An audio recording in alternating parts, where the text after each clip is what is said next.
microphone is on. Hello? Hello? Can everyone hear us? And... hello, everyone! Welcome, welcome! Hello! The camera's following me. I did not realise it was gonna do that. Hello, Prop Circle. Hello, ads. How are you? How are you? Welcome, welcome. Welcome to After the Fallout Season 2, Episode 4 recap with Babyshivers and 5Novcreations. Hey everyone, how's it going?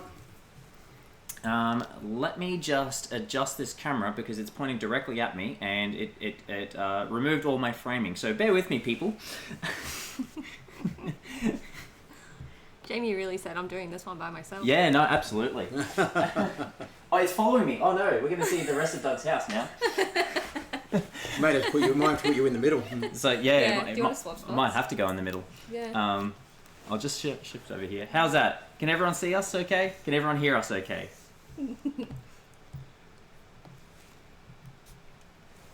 Hello, Benny. How are you? Okay. I think you're going to have to sit in the middle. Yeah, I think you're going to have to sit in the middle. I'm going to have to sit in the middle, I think. I'm going to have to move places. Move places. Change places. All right. All right. Move your laptop? It's okay here. I'm going to pass mine over. Yes. I'll hold it. You watch it now, follow you. Welcome, everyone. Welcome to our first in-person live stream. First of all, the Wasteland Collective, ANZ, exists to unite, empower and celebrate the Fallout community, cosplay and creative community across Australia and New Zealand. Our mission is to provide practical financial support to cosplayers, prop makers, artists and storytellers while using our platform to raise awareness and funds for Cure Cancer Australia and the Cancer Society of New Zealand. We believe creativity can inspire hope and that fandom can fuel meaningful change in the real world. So far, we've raised $2,590 for Cure Cancer, and we just received our very first donation for the Cure Cancer Society New Zealand campaign, which is $209. So that's right, a valiant effort from everyone in the community. So we thank you so much for that. But yeah, and we have, obviously, as you know, we got 5Novcreations and Babyshivers here to give you an episode 4 breakdown of Fallout. Obviously, as you are all aware, spoiler warning, if you have not seen episode 4, you can still watch. I'm not going to say don't stop watching, but if you haven't seen it, just be warned, there will be spoilers. Yeah, we are going to go through the whole episode, hence the recap. Yeah. But we've actually this time we've got some props. Yes. Out the front here. We can reenact. That may be able to tell you some of the things that happened in the episode. You may recognise some of these items on our table here. So, but yeah, and we're very much well hydrated tonight. Yes. We've got our not food. Yep. Very, very, very interesting. Yep. Oh Extra. my God, that is very, very cordial. Very. I think it's about 90% sugar. To be honest, it could be stronger. It could be stronger. Yeah, it could be stronger. Yeah. In all honesty, Prop Circle, yeah, looking good and sounding good, guys. Awesome, thanks, mate. I appreciate it. Everyone, if you don't know, Prop Circle is an amazing creator for Fallout props in New Zealand. His work is absolutely outstanding. He's been smashing it recently, building an NCR new cosplay and doing a bunch of new Mentat tins. Check him out. It's worth your money. Money well spent. So definitely go check him out, people. All right. Well, we're going to kick off. I reckon. Yeah. We kick off. I reckon we kick off. How's that, everyone? How's that sound, everyone? Episode 4. Episode 4. Wow. Okay. So where do we start off with here? I reckon we leave the juicier parts to the last. Yeah. Okay. And I reckon we start off with what's occurring in Vault 3233. Okay. All right. So what do we reckon? Well, what do we reckon? Well, at the moment, in Vault 3233, things are starting to crumble. Mm-hmm. Really, really heavily. The social club has been now turned into basically a extra rations club. Yes. Mm-hmm. Thriving. I believe, products of inbreeding support group is absolutely thriving. Good on Reg. Good on Reg. He deserves it. His phone was calling. It was funny. Look, it was really funny though that he started off. He had no purpose. He had no purpose. That's right. And I think this is an interesting part when you're looking at vault life and in the vault dwellers and that. Everyone has a job. Yeah. Everyone had a purpose in the Correct. vault itself. All of a sudden, with the new overseer, they've split the vaults. Yep. Nobody is in their comfort zone anymore. No. Everyone's No. displaced. So again, what do you do? Well, again, if it's in a society, what do you do when you don't have a job? Yeah. You start, You start to You invent question stuff. yeah, exactly. Yeah. And you look into things that may have not been there in the first place because 100%. you've got to occupy your mind with something. Yeah. So- and something that seemed so trivial in the past now is the most important thing for you. Yeah, exactly. As you can see, like we were out of water. Oh, I'll just go get more More water. He's And then- taken 2 jugs down, Two jugs. and they're getting drips of water out of the just so they could water the plants. And he's Yeah. like, but it's in my mandate. Yeah, it's in the food and beverage budget. Yeah. It's like, what are you going to do, Betty? You signed off on this. Yeah. Yeah. So, and then she's gone, oh, I did, didn't I? But that's funny But as then well. the leadership was also a bit questioned there Correct, as well. yeah. So that's what I was going to say. It's a really funny thing when you look at it. She is the overseer. Yeah. Just because she signed off on it doesn't necessarily mean that that's gospel now. No. Like she could automatically say, "Well, I'm going to stop it." Yeah. So I think Betty, she's still struggling with the role of overseer in the first place. Yes. I think that's a big dynamic within the vault itself. Steph, she seems to be a lot more comfortable in this role because when you have a look at the people that were thought out, Yes. the earlier ones, they seem to be the more senior people. You had Hank.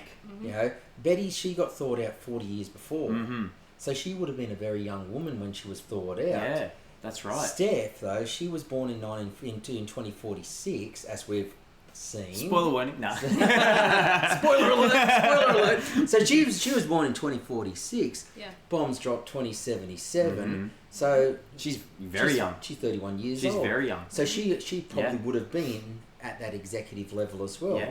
You know? And Babyshivers and I were talking earlier today, the fact that Steph only got thought out very recently, Yes. so she's very much gun-ho and has still got that mentality where Betty, because she has been out of the vault for 40 years, some of that probably gospel of that vault tech messaging probably kind of seeped into her a little bit and has kind of tarnished her view a little bit as well. So she's just trying to run and do the best thing that she thinks is, which I think is a really cool dynamic to see. Well, it is as well because if you're looking at the people that were thawing out, they were going to be the leaders of the vault. Yeah. And that. But then when you look, again, I'm probably jumping forward a little bit here with Norm. When you have a look at some of the people that were with his group there, they were executive assistants. You had the young girl there that said, "Oh, 1 week ago, Yeah, I was on that bridge. She was applying for the job." Yeah. So it's kind of lucky though for Norm though that the people that he's thought out, they're not necessarily executives who was part of this grand Overarching scheme, whatever exactly. it is. This phase 2 that's coming. So it seems like the people that have been the executives, the ones that are in power, they're the ones that have already been thought out. Yeah. And by the looks of it, between Betty and Steph, she seems to be more of a go-getter, a real Very cutthroat much. corporate killer. Yeah. Yeah. Betty seems like she was just a really nice manager. Yes. She would have been nice to work for. She would have had a purpose when Hank obviously unfroze her, and then now that Hank is gone, she doesn't have that direction anymore. Yeah. So. And well, you look at who was the old guy who got lost, who kept taking the left turns to the right turn? Davey. Yeah. So remember when Davey went to see her about saying, "I need the left and the right," she basically just fobbed him off. Yeah, going, Yeah. okay, is there something I can actionably What do? can I do? And you see her struggling with the terminal. Correct. And then, she's like, oh, well, I can't be seen as a useless overseer, so, she's got to act in other ways. Yeah. Whereas Betty, when they come to Betty, she was like, "Oh, look, you'll have a budget." She was more of a pleaser. Yeah, She was trying to please the people. Steph, she's trying to manage them. managing. So Yeah. between the two of them, and I think we've seen later on in the episode as well, when those two have a nice chat, you can see which one of them is the more ruthless, and which one where is just they're just a nice manager. Yeah, no, and they'll be nice to work for. Yeah. Or because Betty's been out for so long, she is used to life in the vault, and she knows that I need to work with these people for survival. We all need to survive together, and it's a community. Whereas Steph has just come out, and she's come out, and she's been like, no, I'm in charge. Yeah.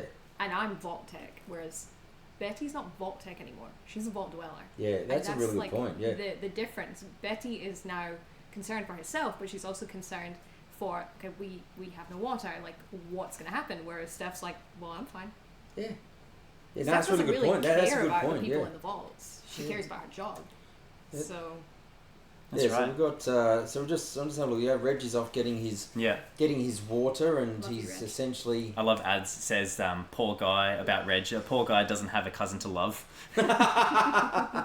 And he also says plot twist: could Betty be Coop's long lost daughter? Ooh.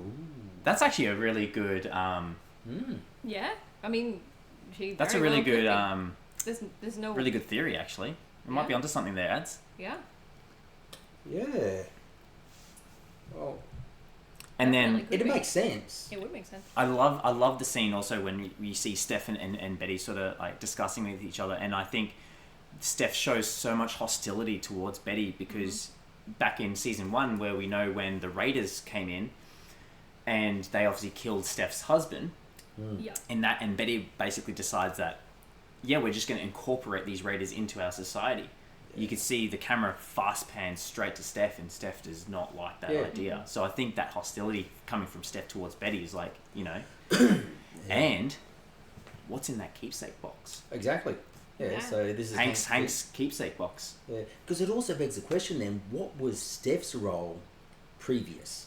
Yeah. Like, we haven't seen her at one of the Vault Tech meetings. No. We haven't seen her in one of the flashbacks yet. No. But They did make a point on her ID, Canadian. Canadian, yeah. Pending approval. Pending approval. It was like different. Yeah. Made a point of, and then obviously we know about what's happened to Canada and stuff like that, but it makes you think like, okay, like we haven't seen her pre-war. Was she somewhere else doing something else? I actually want to bring up as well where they met. So we're looking at the screen Interchange. here. It looks like it's outside. So if you have a look at the framing of this, Oh yeah. Oh, there's rocks and everything. I mean, that could be. but there's got natural sunlight that's coming down from the top, Interesting. Yeah. potentially. Potentially, yeah. I mean, they do. I mean, they did say that there was an interchange for it'll like exchange or whatever. I can't remember exactly what Woody said or what the Yeah. what those were meant for. Coming into our next sort of segue in Woody eavesdropping on Betty and Steph, Yeah. and then Woody having the very uncomfortable conversation to report Yeah, I'm gonna the violation. to the person who To made the violation. Yeah. It's the same location from season 1, isn't it? Prop Circle says. Yeah, I think so. Was in the exchange zone where Lucy met her husband. Yeah. Okay. You saw the door open and you saw him coming through Yeah. when Lucy saw him for the This first looks, time. it looked a little bit different The there. 'cause lighting after there is confusing. Yeah. Because that definitely looks like that's Yeah, outside. you're definitely right, and it's probably the angle as well. Yeah. Yeah. Mm-hmm. Yeah. So you can really see now, Steph. She's in charge. Yeah. And something when we were talking about her earlier today, I really like how they're making visually the distinction between Steph and Betty, because Betty, she looks like a vault dweller. She is completely normal. All these people we're seeing in the vaults, they all look normal. Steph doesn't, because Steph is still wearing her hair styled Yeah. and her makeup styled in the way that would have been pre-war. Yeah. Good point. She's the only person we see with that styling. And we're all very familiar with it because we're seeing Nuka Girl, we're seeing all of these like retro-futuristic designs. None of these guys would be seeing that kind of stuff unless it was just on, like posters and advertisements. But she's styling her hair like that. She's wearing her makeup like that. I'm really impressed though that she's actually got a Vault Tech blue eye patch. They think of everything, don't they? I mean, It would have been in their medical kits. it had to be. Them. It had to be. It would have been better. It would have been funny if they had the Vault Tech logo. Yeah. I'm on actually the iPhone. shocked that it doesn't. I think we've got to make one. We really should. I really Yeah. want to make a Steph cosplay. One day. That'd be amazing. Love her. And then getting to my favorite. Yes, Chet's Vault Tech sling. Yes. Speaking of Chet, thank you, ads. And then I love Chet being in the room when Woody is Karen doesn't like Chet. Karen is a Chet hater. I'm all for Chet. ready for here. Chet to be useful, so I'm His- hopeful his he will redemption start arc- being useful. His redemption arc is coming, and obviously, as Doug mentioned before, him finding Steph's wallet in a hidden Yes. compartment in her sock drawer Yeah. with her Canadian license, Who and believe I that? believe the birth date was the 15th of February to 2045. 45, yeah. Yeah, So, I mean, so out the front here, my man, starting to We've- wake up. we've Your got time to- is now, Chet. Yes, we've got Chet here. This is Chet. Yeah. This little Vault boy here is representing Chet today.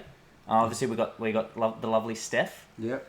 So we've tried to put some props in here which would be reflective of characters that are in the episode today, and you can probably also guess where. Oh, girl's about to fall over. Structural integrity support there. Yeah. So cool. All right. Yeah. So we've got Chet with his baby sling. Yeah. With Chet Jr. What do we think, Chet? What do we think, Chet lovers? What do we think Chet is going to do next episode? Why would you keep that? Bugged me so much, Benny. Benny, have you seen it? Are you just saying that? I feel you're trolling now, Benny. No, I mean that's a good point though. Why did she keep it? But why did she keep it? Oh, he's seen it. Excellent. Very good. Thank you. Like why would she keep that? And especially like you're gonna make this man do your laundry. Hide that somewhere else. Yeah, it was a pretty slack hiding spot, like the Yeah. It false. was. The Or false did base. she, like me, have a very low opinion of him?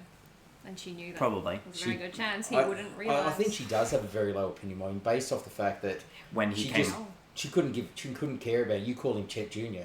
Yeah. Yeah, just that's She doesn't fine. care. And Yeah. I love, and the callback she goes to Betty, she's like, I've got a child now, Betty.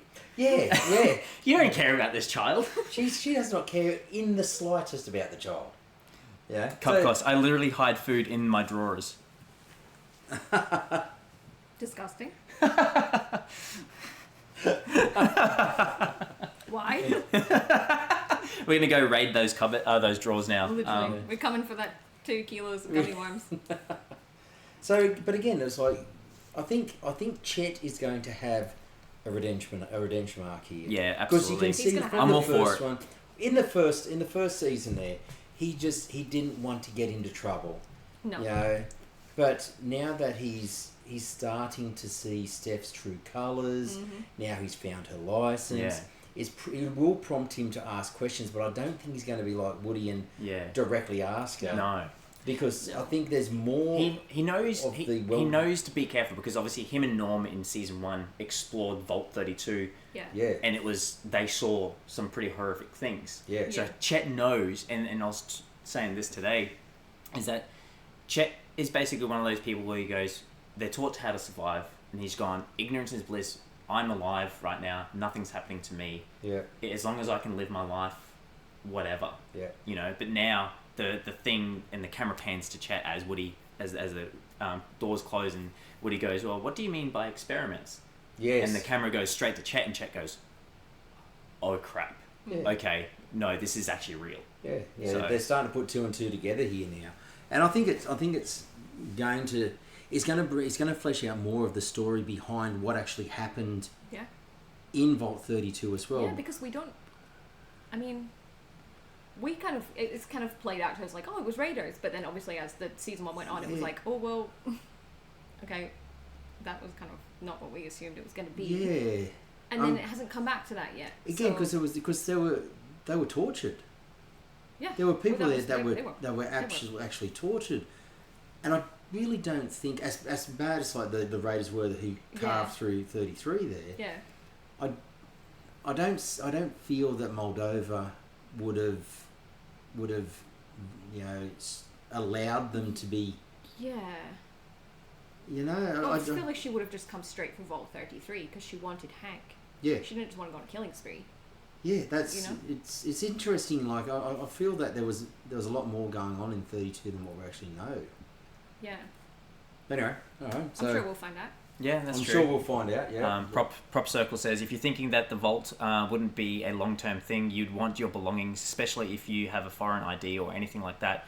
Don't want to end up in a country without documentation. That's true. Benny, caught up under threat of ads. And then Prop Circle, also let's not forget it's Bethesda. How often do we find world-altering data in a fridge, in a drawer, 200 plus years a year? Ain't none of them good at hiding anything. Yeah, that's very true. Well, look, that's also very true. But it does make me think, why doesn't she have a keepsake box? Yeah. And why wouldn't that be in there? And ads, we still but don't... obviously, a keepsake box is not a keepsake box. Yeah. No. It's obviously something else. Well, yeah, obviously, if it's Hank's keepsake box, it can't be anything good. No. Can't be anything good. I mean, would that be... No, actually, I'm not going to say that, just in case. Ads, because we still don't know how the Raiders got in Vault 31. Why couldn't Buds get out the same way? Yeah, exactly. Yeah, well, I think they came through 32, because they came through 32. They came through 32. Yeah. Canadian spy. Yeah, well, I mean, I did see a theory online where they thought, Steph might be an enclave spy or whatever. Yeah, I mean, it's very possible. I mean, look, let's look at the factions that we've been introduced to so far. I mean, a lot of people seem to think that they're bringing factions in just to destroy and wipe them out. And I don't think... I mean, look, the Legion, they've had a little bit of a stoush. Right. But the Legion, as you've seen from the map, they're all over the place. They're not just that one camp there. You've got the Khans, they're spread out all over the place. Mm-hmm. We've seen the NCR, they're still plotted around the place. Yeah. But they're not in as much power anymore. Yeah. So it's... Yeah, camera's going whack. Power has been destabilised. Oh yeah, now it's focusing on me because I'm talking to you. Yeah, that's right, yeah. It'll flip around. We've got this new fancy camera. It's meant to follow you around, whoever's kind of speaking. Oh, There we go. Can I come in tight? Let's a good group family right there. There we go. There we go. He thought they said it was Lucy's mum's Pip-Boy, and that's actually what I was going to say. It was, yeah. I was going to say, isn't it Lucy's mum's Pip-Boy? And then I didn't know if I'd remembered that correctly, because obviously that has what happened with Shady Sands has obviously I would have some information about that and information about being on the surface and completely discredit everything that Hank would have been telling everyone. So. Yeah. Okay. Yeah. That's right. All right. So and then obviously we move on to the rest of the Vault Dwellers from Vault 31. Good segue. Thank you. Very much. Yeah. I just go on. You say what you said about the when we see the Vault 31 personnels. What are they doing? That raiding that truck. Oh, just looting the... Why was that still there 200 years later? Exactly. That would have been gone. That would have been gone immediately. Yeah. That is not still going to be there after 200 years. But it'll make you think, like, how good did that Blamco last? It was impeccable. There's some pretty serious preservatives in that. Realistically, when you look at the Blamco stuff that they've... Oh, hang on! I'm moving way over. We've got to work this camera out pretty well. Yeah. But yes, it was the Twinkies. It's the Twinkies. Yeah, exactly. Yeah, it just goes to show that the Blamco probably wasn't the best for you anyway. Oh my god, no. But it's so true though. Like how often in Fallout you're playing the Fallout games and then you're just picking up random items and you don't even think twice about it. You're like, oh yep, yum deviled eggs. Yep, no dramas. I'll eat that. So it's so funny to me that the show can incorporate the funniness of Fallout as well in that way. Yeah. But 200 years, and I just love all these Vault Dwellers out in the open, just looting. Yeah. And obviously we touched on it with Norm. So I can't remember her name now. Help me if you know her name. The girl that Norm talks to about her, going to an interview a week ago. Yeah. To Vault-Tec. Yep.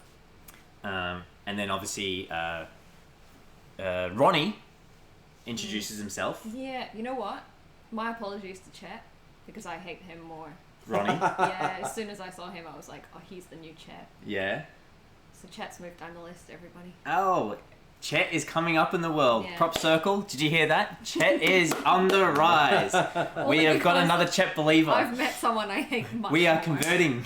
It is working. Yeah. It's It's about about time. time. Exactly. Drink from the toilet or grab chems. Yeah, exactly. Another hunk to enjoy. He's shady. Very shady. I want to Yeah. know what phase 2 is. Phase 2. Yeah. What's phase 2? He goes, Oh. like I said, I was just the assistant. That's the thing. That's the thing. The assistants know everything. Yeah. Yeah, part of those the invisible people. Mm-hmm. They're in Yeah. their rooms when these And- meetings are being had. Well, he also seems a little bit hungry for power as Oh well. yeah. Like, He's trying to assert. he seems his to be place. sussing Norm out. Claudia, thank you, Cupcos. Claudia. Yeah, he's trying to suss Norm out, and possibly maybe he's suspected that Norm is Yeah. not quite what he says he is. But I feel like Norm's actually played it really well so far. Yeah.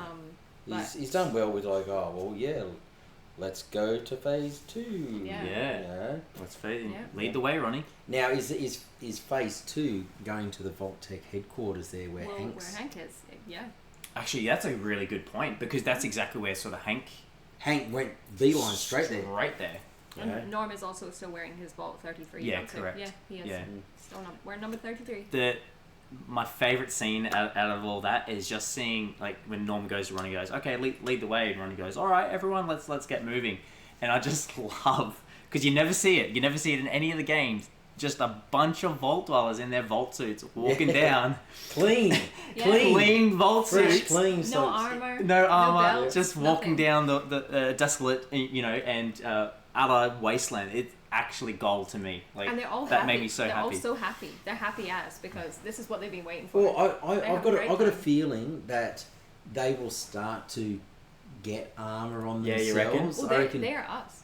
Yeah. They're, Like yeah. when we come out of Vault for the first time Yeah. and we're just shiny little blue Yeah. suits. And I remember when I first started cosplaying, I had nothing. I had a sling bag, and that's about it. Now I've got metal armor on it's me. like, I've got you start the game and you've got nothing. yeah. And then you pick things up over time and you develop. And I feel like, the weak ones will die off and the strong ones will adapt. Yeah. So, How have they not encountered mole rats? Oh, right, or rad roaches? Yeah, Exactly. that's very true. That is a good Yeah. question. That's asking the important questions here. The hard hitting, The hard- hard-hitting that we all questions. want to know the answers to. I also like the prop circle. I want to see that gaggle of sardines get munched by some ghouls. Are you okay over there? Prop Circle's just living in his own life over there. He's in his own His own time zone. own time zone. Yeah, that's right. All right, so where we're on to next? So they're off to phase 2, phase out. And I think Jonathan Nolan's done a really good job with this at the moment. Mm-hmm. So they don't fall into the Game of Thrones No. issue. No. Game of Thrones had so many characters in it. Yep. Some characters might only get like 90 seconds per episode. Yeah. Yep. Yeah. Now, obviously, granted, we didn't see Norm last episode. No. Yeah. You know, but I think that they've got enough characters with their single story, like their plot lines running, that it gives them enough airtime as well. Yeah. You know, and that was, I think, one of the big issues with Game of Thrones. You were waiting 2 and 3 episodes before you could pick up Yep. certain characters' storyline. By then you're like, oh, what were they doing? Yeah. Yeah. So Yeah. I think Yeah. they've left enough, because granted, this episode, they really packed a lot of They storytelling. did. Yeah. A This is lot of busy, storytelling into this busy one. Episode. We There's a lot rewatched the going episode on. yesterday, and in my mind, even though it was a very short episode this week, There was a lot. when we rewatched it, we were like, "Oh wow, they really jam packed it." Yeah, you're right. Yeah. And there's Absolutely. a lot of visual stuff as well. Yes. Like stuff that wasn't necessarily part of the story, but stuff that you would look at and be like, oh, yeah. there was a lot of Yeah. a lot of those kind of moments. Oh, that, like, All the Easter eggs. yeah, Well, they've done a really good job with those Easter eggs as well. They haven't really put them in your face. They're No. subtle. Mhm. If you didn't understand them, hey, look, it's a bit of a set piece, Yeah. a bit of prop Yeah. piece. It it's not looks going to be good. distracting. Yeah. Yeah. But if you understand it, you look and you go, oh, Yeah. Yeah. that looks great. You know, so Yeah. you're enjoying it on also another level. Yeah. You know, you're enjoying it as its own show, but you're enjoying seeing those elements which directly connect to the game as well. Yeah, Yeah. exactly. which is it's so nice, and it's so nice as well watching it as a fan. And I remember when we went to watch the first season at the first season event, when it just first came on, going to Jamie who was next to me and just being like, oh my god, look at that, and it was something that was just, I can't even remember what it was, but yeah, I can't even remember. And it was just something like, oh, it's from the game, but it was just something in the background. Oh, look, a vision core. Yeah, it was something like that, and it was like, oh, I think the first in season 1, the first episode there, the one that got me was when they went to Philly, and in the shop. The Vault Boy, the Pit Boys. And the Pit Boys and the little Vault Boy that was in the cabinets and that. Vault-Tec, what do they called it? Can't remember exactly. Vault-Tec memorabilia. Yeah, memorabilia or something like that, yeah. And you could see the Pit Boy from 76. Mm-hmm. Yep. And I think there was another Pit Boy as well, but... Mm-hmm. There was a couple. Stay hydrated, people. This is definitely not food. Yeah, definitely not food. But it definitely make you a diabetic. So certainly not going to turn into ghouls after drinking this. Oh, thank you, Jackson. Right, let's get into the more juicy stuff of this episode, and let's talk about Brotherhood of Steel. Ooh. If we must. So we're gonna start back at the. Maybe you should enjoy this part, because I mean ultimately, I do. I mean, you know, what's not what to like. I'm you a know? hater. No, I've been actually really enjoying the Brotherhood stuff in both seasons, even though I'm not a fan of the Brotherhood. But I'm a bit of a fan. Get out of your house. He's got it tattooed on his arm. Permanent ink. That's real. That's not covered off. Yeah, I pinned my colours to the mast pretty nicely there. I mean, and all the weapons on the walls. Yeah, correct. Yeah, and it's talking about Philly in the season 1. Yeah. No. So we're going to start at Sunset Sarsaparilla Factory there. I think we have to. Yeah.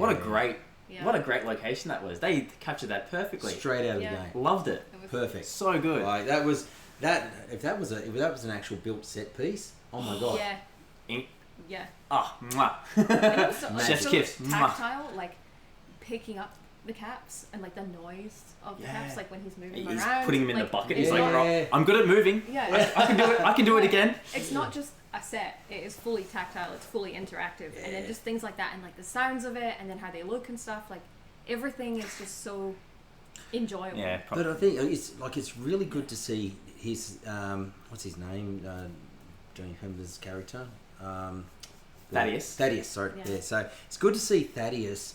Like in season 1, he was all the Brotherhood. Yeah. He was so gung ho. He Yeah. was like, I serve my knight. Yeah. And now he's like, hey, running away is good. Yeah. Like, it's good.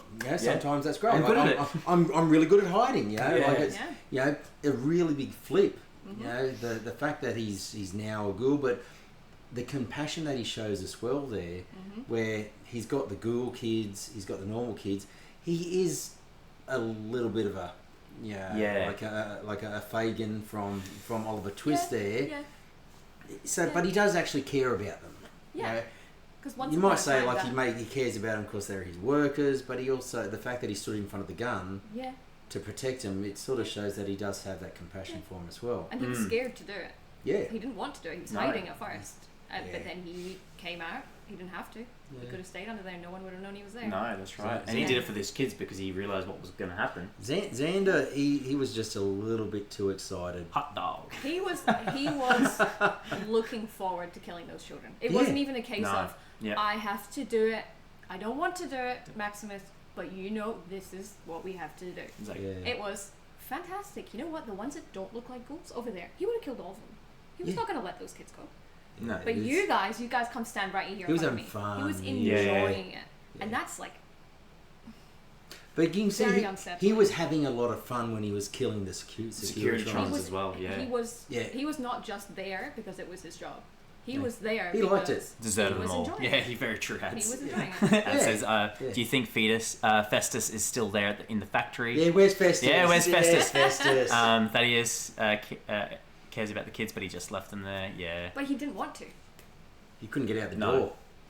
Yeah, literally. But I also love Literally. like Maximus goes, hey, you come with me, and he's like, sure, like, no, that's not going to happen. He goes, that's the emissary for the Commonwealth, and Thaddeus knows exactly what the implications are, and he goes, oh yeah, just keeps doing what he's doing. Absolutely love that, because he's just like, nope. Yeah, he's I'm out. I'm out. Actually, like, that's not my problem. That's your problem. I'm not exactly. Brotherhood. Yeah. That's up But I to guess you. because of their sort of, kinship in season 1, he kind of, I think he felt that he owed Maximus for doing him a solid, because he's like, you run. Yeah. You're a ghoul, like, piss off. And even before that, like, he was such a bully to Maximus, and Maximus Still showed him compassion. yeah, and was like, get out of here and go. Like, that has to mean something. And then also, like, considering that once upon a time they would have been those kids, not ghoulified kids, but they also wouldn't have been discarded kids without someone to actually really care about them. That's a really good point there, because when you look at Maximus, because he was found out of the fridge there, another Indiana Jones reference there, gotta love it. But when he was found out of the fridge gotta love a fridge. Yeah. He lost his parents. Mm-hmm. Yep. So then he was an orphan. Yep. He was an orphan. So I think the fact that he was looking at these orphan kids as well, he could actually relate to them. Yep. And he was empathising with the fact that, okay, these kids are lost. They're, they're just trying to survive out here in the wasteland. Yeah. And so he just tried to go hammer time. Like, becoming a ghoul is as much luck of the draw as anything else. How much radiation have you been exposed to? What have you been eating and drinking? That easily could have been Maximus. Yeah. I don't know what that fridge was made of. Oh, that was a good 1950s fridge. It protected him. Yeah, they were built to last. But now, like, the ghoul that we're seeing, it's not just the ghoul, scary guy who kills everything. We're seeing who ghouls actually would have been, which is children. Yeah. And old people. Yeah. And normal people who just want a peaceful life. Yeah. And that might have been the first time that Maximus or anyone's had to look at a ghoul child and be like, and then confronted with it. yeah. Like, these are people, Yeah. and Xander did not care. Yeah, and again, like, Maximus, he's fine with taking out Securitrons. Yeah. Yeah, he's fine with that. But you could even see in the first season there, Maximus, he still had an issue with killing. Yeah, he doesn't enjoy it. Correct. Yeah, he did not really enjoy killing. No, and then you see it in I think the first episode where he's killing ghouls in somewhere. He's not enjoying it. No, he's deadpan. He's just like very cold. Yeah, very he's doing cold. it because he has to. Doesn't like it. Doesn't anticipate it. Whereas the contrast is that Xander loved it. Yeah. So then, Really so Xander, I was surprised he only lasted like one episode. Classic Fallout, introducing a character and going, hey, you know what? See you later. Yeah, it's interesting though, but like there's another part that I want to talk about after, but we'll get up to it. Yeah. I think I maybe think of the same thing that you'll probably think. Anyway, we'll see. We'll get to it. Yeah, 100%. Just let the comment. The other vertibird was there. The safest thing for those kids was for them to leave together. But I don't think anyone could fly the other vertibird. Yeah. Because Maximus couldn't fly it, and I really doubt Thaddeus would have been able to No, Thaddeus fly it. couldn't. He couldn't even operate the power armor. I just love the fact with Thaddeus that he's got his inner monologue. Yeah. He's like, okay. It's through the speaker. He's like, okay, I can do this. I can do this. Okay, one leg. I'm Xander. One leg, other. One leg. And also, like, I'm having a panic attack. What is a panic attack? What is a panic attack? We'll get to that. We'll get to that. Like, yeah. tell me, babes. Yeah. So they get back and he's okay. Confronted by is it Dane. Yeah. It's like looks over and looks at, let's quotation mark this, Harkness. Immediately goes, what did you do? Yeah. What did you do? Yeah. Like. Yeah. Immediately knows you've done something really stupid. Yeah. And he had. So. Yeah, I done killed someone. Yeah. Yeah, probably the worst person I could have killed. I like how he was just so blunt about it. He didn't sort of dance around like, oh, there was an accident. He's like, I killed Xander. Yeah, I killed him. And Dane was just like, alright, cool. So I'm going to get all the kids out. Yeah. They knew straight away. Yeah. They knew straight away. Again, a good point, someone who probably was at one point one of those orphaned kids or a kid that was taken or displaced by war or whatever. First thought that Dane had was, I'm going to get the kids to safety. Do what you have to do. Yeah. But I'm getting these guys out. So it's like, okay, well, like, there are good people there. They're being raised up by people who are quite extreme in their beliefs, but the morals are still there within the Brotherhood, and there are enough good people like Dane, like Maximus, that will protect the people that are vulnerable and need to be protected. And it's really just the ones at the top making these really, really, really suspect calls. Yeah. So then it's like, what are you going to do? Yeah. I'm going to kill Quintus. Gonna go kill Quintus. What a drop that was. And so, like, he was so adamant. He goes, I don't want to do it, but I have to do it. And he says it when he confronts Quintus. He's like, I don't want to do the things I do. They just keep happening. Yeah. Yes, yeah. I just keep messing up. And it's like him justifying all the times where, you know, the first night that he let perish in front of them. And yeah. So he goes in to see Quintus, and look, I'm gonna have to unseat the ghoul here for a sec. Yeah. He can lead against. Time for a little nap. He's gonna we've got okay. Yeah. All right. So Shut up to the camera. this is the weapon that he goes to kill Quintus with. He obviously went to stormtrooper school. Yeah. Yep. It packed a damn punch. I think he really spent a fair bit of time in stormtrooper school. He was hitting everything but. Yep. Both of them. Yeah. Both of them. I think the statue of David copped a bit. Yeah. A couple of boxes behind Quintus. Yeah. So How was that Fallout 4 that Fallout 4 10 mil though? Oh yeah. That was packing a punch. Mm-hmm. That was nice. I want my full 10 mil pistol to pack that type of punch. Have we got one? Yeah, there we go. We've got one up there. We've got one up there. I don't want to get up and walk around there. No, that's it. The cameras follow me around. They didn't have VATs. Yeah, correct. Yeah, definitely did real. not have bats. Where did they acquire all the kids? Just a bunch of orphans lying around. Is that in terms of the kids at Sunset Sarsaparilla? I think so. Yeah. And yes, the accidental rocket sledge. Yeah. Yeah. Oopsies. Yeah. But I love that, you know, Quintus is just like, okay, reason with me here. What was your reasoning to, you know, off Xander? And then he goes, he was about to kill a whole bunch of kids. Yeah. And Quintus starts to go, oh yeah. Oh my God. Yeah. Killing kids. okay, Yeah. right. They Yeah. could have been, you know, we could have incorporated those kids to our cause. Yeah. And obviously Maximus is going, thinking, Yeah. I'm like, why did he even have to say that? but they were abominations. Why did he even have to say that? He didn't have to say it. No. He didn't have to say it. Maximus needs to No. embrace lying. Yeah. Max, He just couldn't in his heart. Just things keep happening to him. These things just keep happening to him. Yeah. Like he's his own worst enemy. Yeah. It really is. Yeah. Yeah. It He's really just trying is. to do good. These things just keep happening. Yeah. He's too honest. He's too honest. He's too honest for the. The codex is clear on abominations. Yeah, it's very very clear. Very, very clear. Yeah. Ads. And then obviously that led to him running into Dane, Yeah. who stole the cold fusion. Yeah. Yeah. I think it was the cafeteria scene. Yes, that's the most funniest part of that conversation. The lead up to that is brilliant when he's there having his inner monologue as well. He's saying, "I'm having a panic. What's a panic attack? What's a panic attack?" Yeah. But I also love the fact that he's in power armor, pretending to be Xander. He's got a tray of food. What do you think he's going to do? And everyone's looking at him going, what are you doing in here with this power armor? And also, what was he dude? going to do when he sat down? If he could even sit down, was he going to start eating the Not minute he across that opens table, up? exactly. They open up a little bit and shove it in. Like Ads makes it good. I want that table. yeah, that was a literally. solid table. Literally. But okay, so the part I really want to talk about. Okay, so I think the Yosemite was the Yes. woman from Yes. Yosemite. Okay, when she said, hopefully Elder Maxon will look at us. Is this what you wanted to bring up? Yes. Yes. More favourably. Which confirms Elder Maxon Yes. is still in charge of the Commonwealth and Okay. still alive. So refresh So me. here. where's Xander from? Okay, refresh me here now, okay? Fallout 4, how many years before is Fallout 4 in relation to the TV show?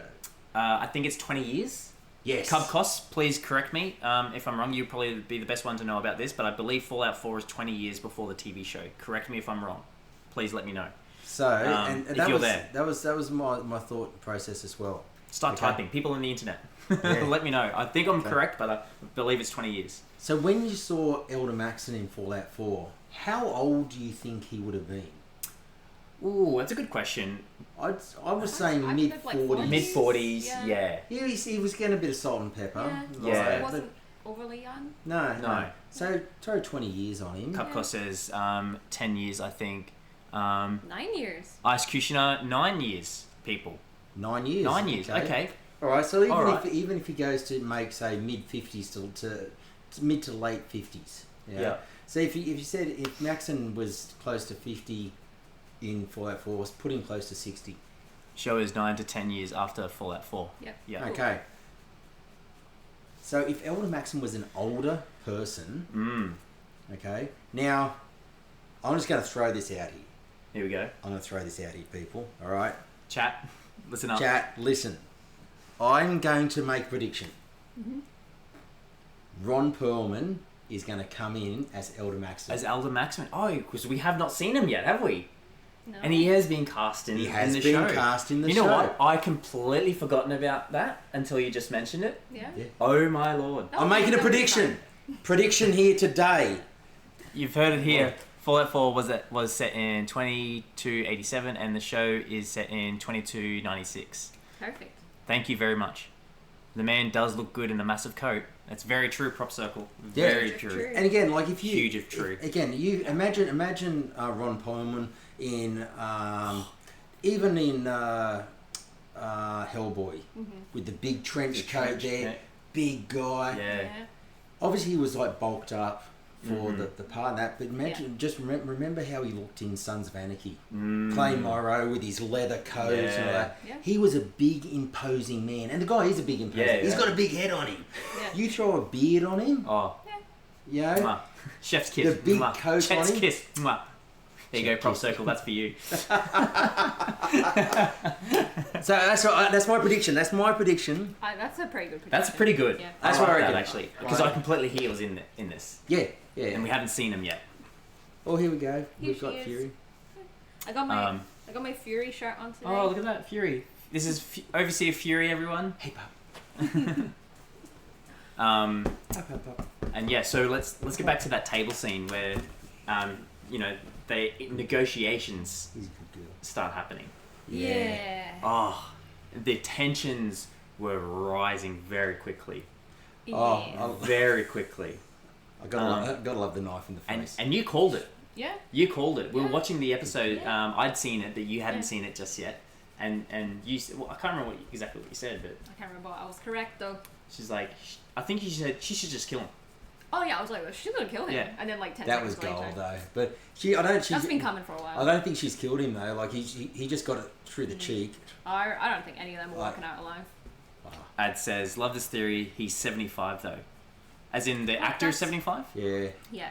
Hey, camera makeup can do a wondrous job. She's a good girl. She loves the scratch. She's been missing out on scratchies for the past hour, haven't you, darling? You missed the attention seeker. Are you a Chet lover, Fury? Okay, down, Are you a Chet lover? down, pup. Yeah. And then, There we go. do you want to say your favourite part of what happened at the Brotherhood? Given your stance on the Brotherhood. Oh, when I saw the ship go down, Yeah. I was like, reminds me of Fallout 4. Yeah. Look, I think we all knew that it was gonna come to that. Yeah. Yeah. But again, it's how long is the Commonwealth going to Realised. take to realise that their envoy's gone? You know, and did they turn up in their own sort of Pridwin style, or did Well, they just Xander- turn up in a Well, I vertibird? think we think he just we were saying that this morning. We think he just turned up in the vertibird because we were like, okay, well, 1, 2, 3, 4. Like, Which is the 4 factions, and then Xander just was rocked Yeah. up. yeah. So we're So it's kinda like, interesting in okay. how he knew something was going on. I guess they probably would have had a clear indication of a power surge from somewhere. Yeah. So they were probably like, whoa, what's this? Yeah. So the Commonwealth have got their little fingers and everything. Oh, look, the Commonwealth are gonna know what's happened. Yeah. They're Yeah. gonna know. I mean, are they gonna necessarily know that Maximus murdered him before anything went down, or was he killed when everything started going down? Well, Quintus Quintus knows. Yeah. Yeah. So I don't think Quintus is dead. I No. don't think he No, will we be have to dead. assume he probably won't. So be. he'll come back in some way, shape, or form. Yeah. What do you reckon? And he's Pup? going to be out for blood. He's going to Yeah. be out for blood like there's no tomorrow. But then why does the Commonwealth have such power over the other chapters, and why why happened to the bots chapter from Fallout New Vegas. Fallout New Vegas? I mean, they're all very good questions. Brotherhood of Steel chapter. Yeah, Well, all very good questions. again, I just always assumed that the Commonwealth had some sort of remember, dominance because they were hiding. They were biggest and they were strong. They were but hiding then- until Korea 6 kind of uncovered them. Well, remember though when they were flying out there in the first place in the previous episode, and Xander was saying to Maximus, "Oh, we've got our own problems out there. We're on the verge. We're fighting something out there that it's going to destroy us." Now, is that the Institute? Yeah, that's right. Xander mentions that, doesn't he? He Yeah. goes, yeah, we're losing a battle out there. So is that the Institute, or is now are we talking about? Because obviously the Institute wasn't 100% destroyed. No, Yeah, correct. synths were still out there with the railroad. Yeah, and and if you're talking about the Commonwealth, the two biggest factions in the Commonwealth are the Brotherhood of Steel and the Institute. Oh, what about the railroad? Yeah, the railroad. We all love the railroad. What about the railroad? Chad, do you love the railroad? What about the railroad? Yeah. Hey, look, kudos to them. Go, good on you, champ. Good on you. What do you reckon? Fury? Another settlement needs your attention. Man. Yeah. So again, is it super mutants? Yeah, that's true. Yeah, I mean Yeah. it could be anything. It could be. Yeah, it could be anything. We haven't even. I mean, it's 10 years after the fact. Yeah. I mean, we can see what happens. Minutemen threatening their power, obviously. Threatening their Like power. Yeah, accent. coming back in a big change. What does that say? Ballistic weave life. Yeah. Yeah. So it's they've got their own battles really that they're trying to fight out of the Commonwealth. yeah. But they are still. If you take it looking at Fallout 4, Yeah. you could see that they had themselves a massive contingent out there. Yes, there was so many of them. But then You know? again, like, I guess it depends what the timeline is. Like, is this the timeline where the Pridwin was destroyed? Yeah. Is that a big problem they're having? That like lots of them were wiped out and their center was kind of demolished. Yeah. Is that part of the problem they're having? And then the Institute and the Brotherhood, Yeah. are, Well, out was there the having Institute issues? destroyed? Yeah, who That's knows? the thing. Like, I mean, there's Ice a lot we Kishina don't know. makes a good point. It's like if the Brotherhood ending happened in Fallout 4, wouldn't that mean they have Liberty Prime? Yeah. Is the Commonwealth's weapon against the other factions? Oh yeah, they're just going to march Liberty Prime. Yeah. now. Throw a nuke. Walk back inside. See you later. Yeah. Job done. Mic drop. All right. I mean, Liberty Prime still exists in the Capital Wasteland too. Oh yeah. Yes. Correct. Yes. Yep. Yes. I So- want to see Liberty Prime.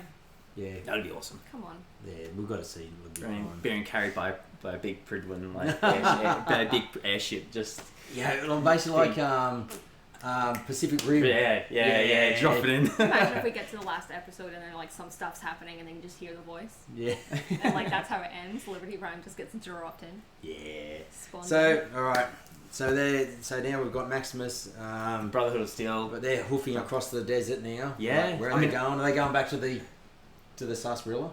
I mean, hey, it's a good location, right? Like, But yeah, who knows where they are? Because obviously they're running away from Area 51, so we have no idea what's really around. Kind of what we know there's a crashed skyship there. Yeah, exactly.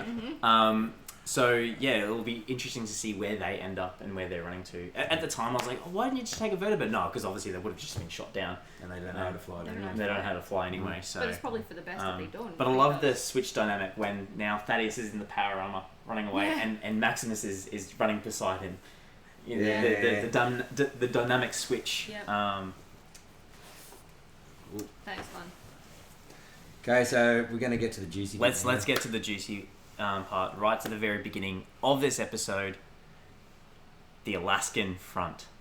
So we've never really seen the Alaskan front even in the games because that was a simulation in the DLC. Yeah. So that was still we haven't really seen the raw, the Alaskan front. Now, I've got my reference notes. You got here. your law here. I got my law here. Look at this, chat. Look at this.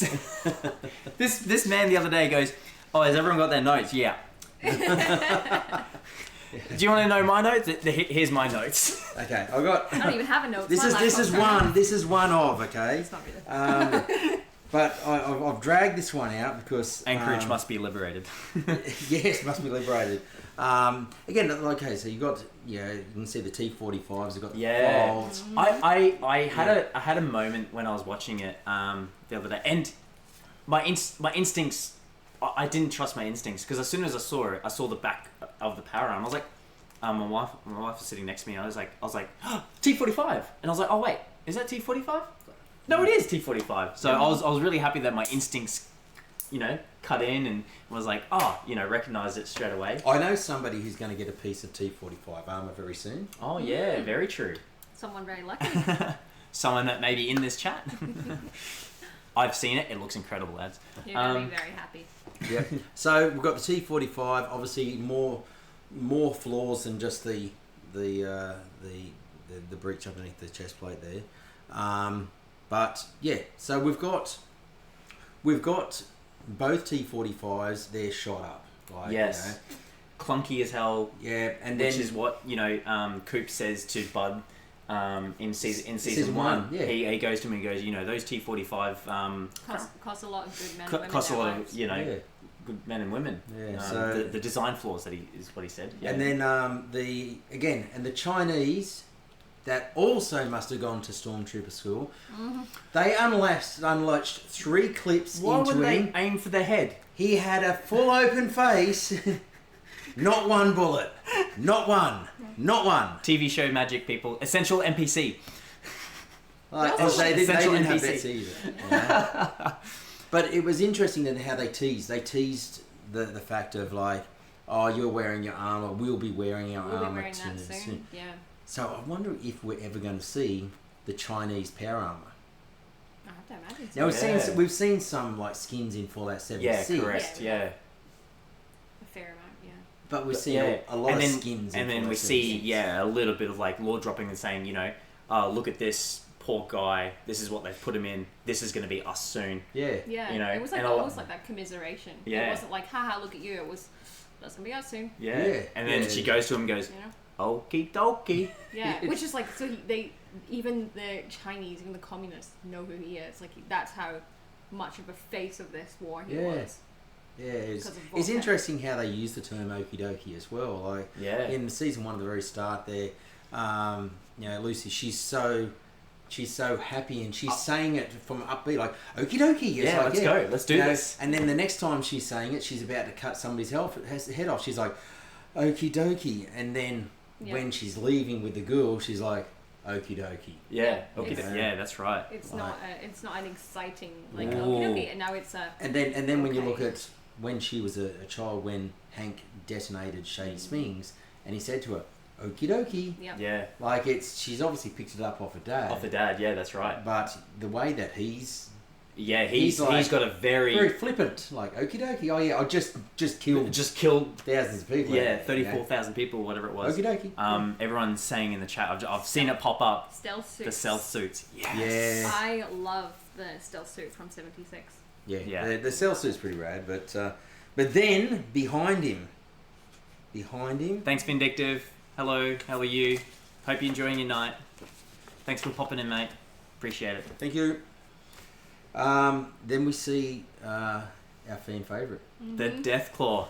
Yep. There he is. Yeah. There he is. She, she is. And we've even got... it's out of camera focus now because the camera moved. Oh, here we go. Check this out, chat. Amazing. There we go. Look at this. Deathclaw gauntlet. Amazing. Incredible. That is huge. That is massive. Can you hold this for 2 seconds? It's like the power armor all over again. I love this. That's amazing. Yeah, So we've got the Deathclaw. Now, I was always under the impression that Deathclaws were created after the war. After the pre-war, from the radiation. From the radiation, it was a chameleon and the like. However, we've consulted text. I've consulted the codex. I've consulted the I thought codex. You were going to say that. And so we've got in the Fallout 2 strategy guide here. It says Deathclaws and this is the only place where it's referenced. It's not referenced anywhere in the game. It does say in the game, it hints that there was experiments. Mm-hmm. Yes. And then in Fallout 4, underneath the Rodco building there, in the secret laboratory down there, there's X-rays of a Deathclaw's head up on the wall there, but it's nothing that's really explicitly said. It says, so Deathclaws were originally created to replace humans during close combat search and destroy missions. They were derived from mixed animal stock and then refined by the Master using genetic manipulation. So yeah, so they were pre-war. Pre-war. Yeah. And also intentional. Which a lot of people who are not. Yeah. I think so says the Codex. I think in Fallout 2 as well, we get a hint of that as well. So yeah. The Codex is clear. They were experiments. Yeah. Yeah. Very much experiments. Very much so an experiment. And I think that's a really important part, that Deathclaws have always been there. Yeah. You know? Yeah.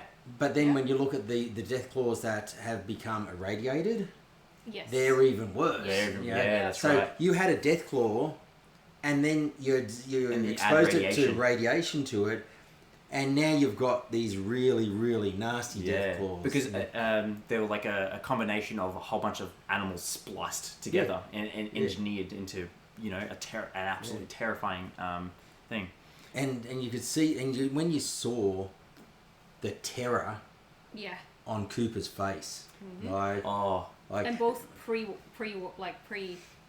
during the war, and then 200 years later. Yeah. It didn't change. No. And that's possibly he hasn't seen another one in 200 years. Yeah. It's interesting when you see like Deadly Kitten, hello, welcome to the chat. That Deathclaw lore drop was actually so cool. I had to go research that one when we watched Too Fascinating Stuff.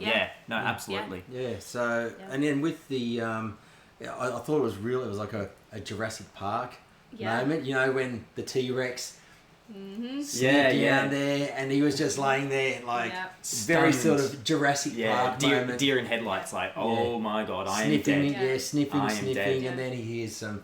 Yeah, she hears some sort of gunfire, and off she goes to neck and neck. Did it look like she was blind? Yeah, it was interesting. Was that the first time we see it? Yes, the first time. You see? Okay, I didn't actually notice it. Well, I don't know. I noticed it in the eye was like, when you saw the eye, it was just very like milky. Yeah, okay. And I was like, okay. Could have been a battle scar. It could have been. And then I thought, oh, maybe she can't actually see him in the power armor. She can just smell him, and then she got distracted. Don't know. But... Yeah. So then, obviously, he bails, and then, obviously we cut. And then we cut. We're going to go to the next part now, or we're going to go back to we go to talk to the end. Or... Let's go through when Lucy now wakes up.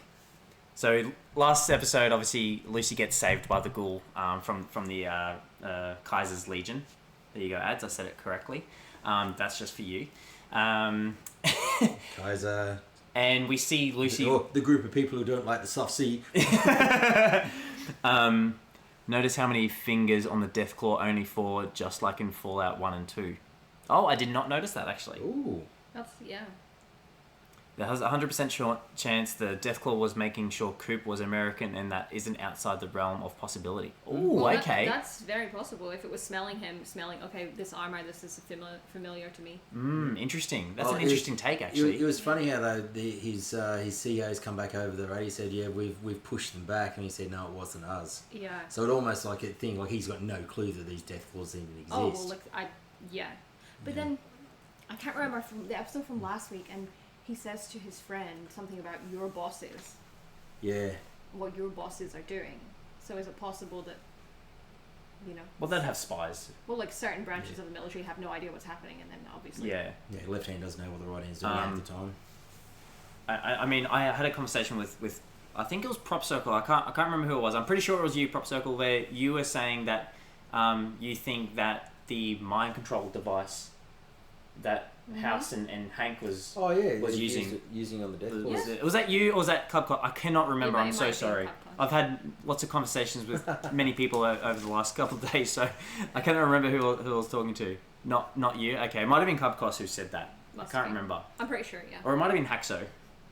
It was somebody. It was someone. It was somebody. It was you, Caleb. Okay, yeah. Sorry to steal your thunder there, but yeah. And then and Prop Circle says we're debating this at work. Blind or is trained to recognize the smell of US military. Surely they'd have some way to avoid friendly fire. Because yeah, we've never really seen that in the games. It's just basically, well, I mean, you're a vault dweller, so They were just a force of nature, these things. yeah. So then Lucy wakes up with a drip in her arm Yeah. of some really good healthy Looking medicine. really fresh, by the way. Really good medicine. Really fresh. Whole Yeah. by 2 days. Yes, 2 days on this healthy medicine. On have we got it? Yeah, buff out. Yeah, There we go. okay. There we go. Buff out available at Pocket Rocket Studios. And, Yeah. We used one today in our photo shoot. We did. yeah, we might even give one away today if there's enough people online. Fallout 2 was intelligent, speaking death claws. That game is wild. Yeah. Yeah, that'd freak me out. Yeah, I don't something know. that big talking to you. So so Lucy wakes up and she's nice and healthy again. Yeah. In the NCR hold up camp where we first find the ghoul and he first found them when Victor tells him he's up they're up on the hill. Well, that was interesting because again, this one you saw another ranger in the background. Well, there was always 3 in the last episode. Oh, was there? Yeah, there was We definitely only spoke to two.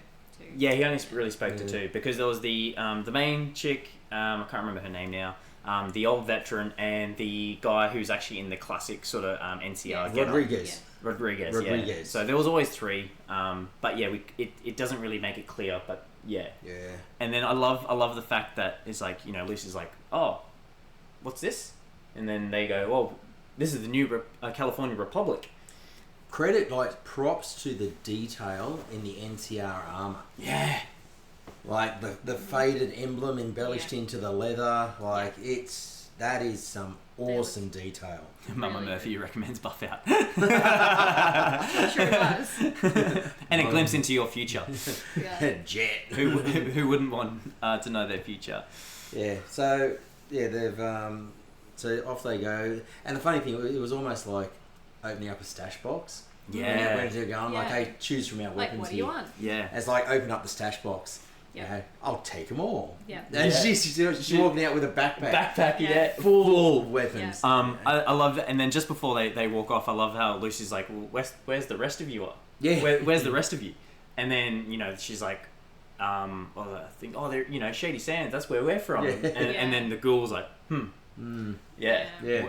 Well, the past is, as he says, the past is the past. And then obviously the NCR mentions, some asshole saw the first sign of civilization and decided to blow it up, not Yeah. knowing well and truly that Lucy, Yeah. her dad, was dad's the responsible one. was the for it. responsible one. Yeah. And then I love how the NCR tried to recruit Lucy. Yeah. Like, how classic that. And then, you know, I've also loved the nod and true to the game as well, you know, where Lucy goes, oh, I'm trying to find someone. Yeah. And then they were like, how about you do this instead? and it's like so classic as well. It's like, yep, Side love like mission. going around. Side mission. Yeah, exactly. Side quest. I was gonna say I won't get sidetracked by goddamn bullshit all the goddamn time or something. Yeah. Yeah. So then they head off, and then Lucy's feeling a little bit itchy. Yes. Yeah. But also, more importantly, before we get to that, I love Lucy's. Obviously, I'm guessing it's the drugs that we're kind of talking at this point in the stage. But then she has a bit of an epiphany moment where she's like, I wasn't going to join them. All I saw was more matching uniforms. Yeah. Yeah. Yeah. Like, whew.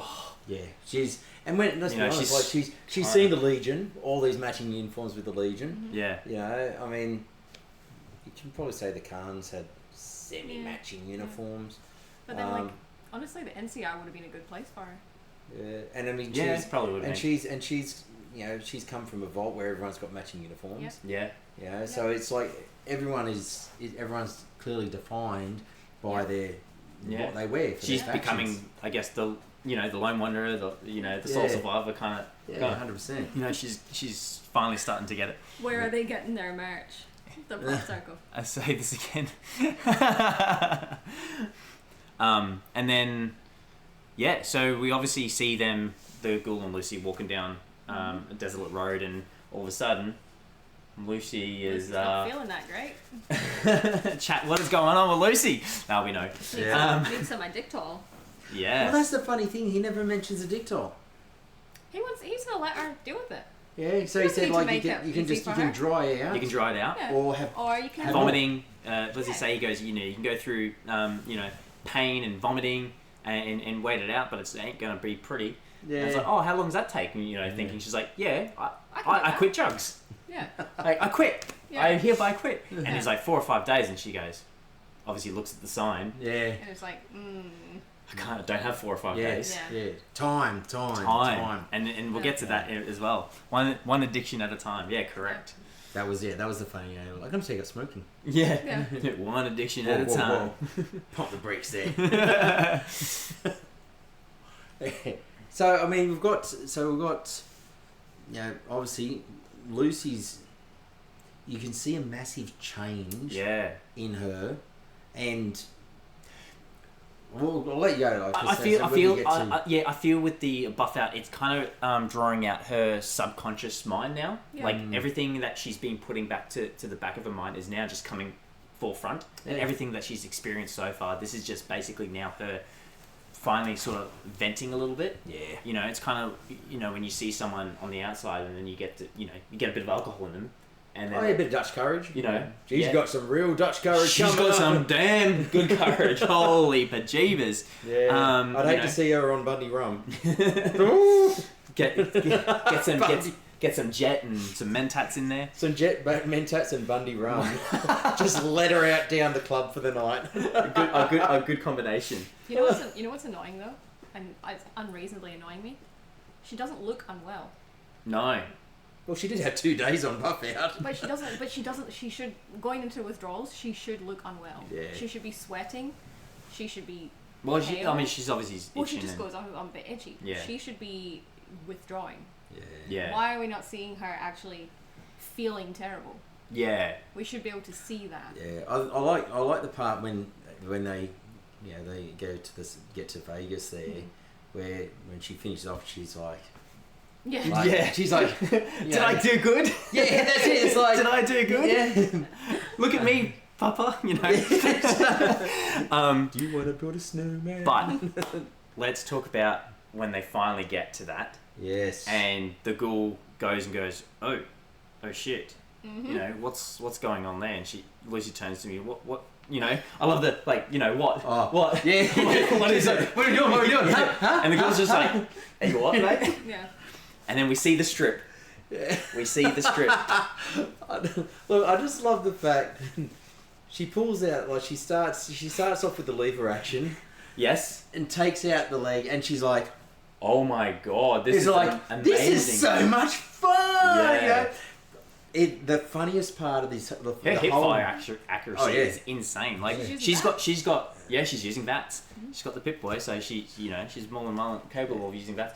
But and she's probably got the Junkies addicted perk as well to for extra damage. Yeah, and her senses are probably so heightened because she's already a crack shot. We already know that Lucy is an absolutely crack shot. Yeah. So she takes out with the couple out with the lever action. My favourite part is the ghoul just sitting back like Yeah. I love the ghoul jumping on the car behind him, and he turns around. She just blasts him one. He just turns around and goes, "Ooh, okay." Whoa, yeah, all right, yeah." And this is what you can actually do. And again, because we see we see a lot of the kings there that have been ghoulified. Yes. So that would kings, yes. Yeah. So that would actually lead to a specific ending in New Vegas. It means that House must have survived. Because for House to survive and the Kings to survive, you had to do the GI... Did they survive though? Would you call that surviving? Well, it's based off the amount of time. Yeah, that's true. They've been ghoulified, so it's the radiation. So if you'd done the GI Blues side quest, but you had not killed the King, then the Kings will attack the NCR, which House takes over. House sees it as it was good of them, so he leaves them alone. Yeah, but we also see all the Securitrons busted up and absolutely damaged or buggery. So, but again, this is years after. Years after in Vegas. But for the Kings to still be alive, it means that House must have survived. Well, that must have been one of the endings that House actually survived. Yeah, I don't doubt that for the fact that House probably would have survived because he's a contingency upon a contingency. You know, there's no way that he would have just let himself be exposed in a secret button behind a staircase. Yeah. And for you to go, oh yeah, you off with you. That would have been a decoy. Yeah. Like surely it would have been, but obviously for plot purposes. I also want to know about where's Rex. Prop Circle. I don't remember the exact quote, but Lucy says to go through the strip anyway, and the ghoul comments on it. Obviously, I have written that down. He goes, has literally written it down. What's he say? He goes, I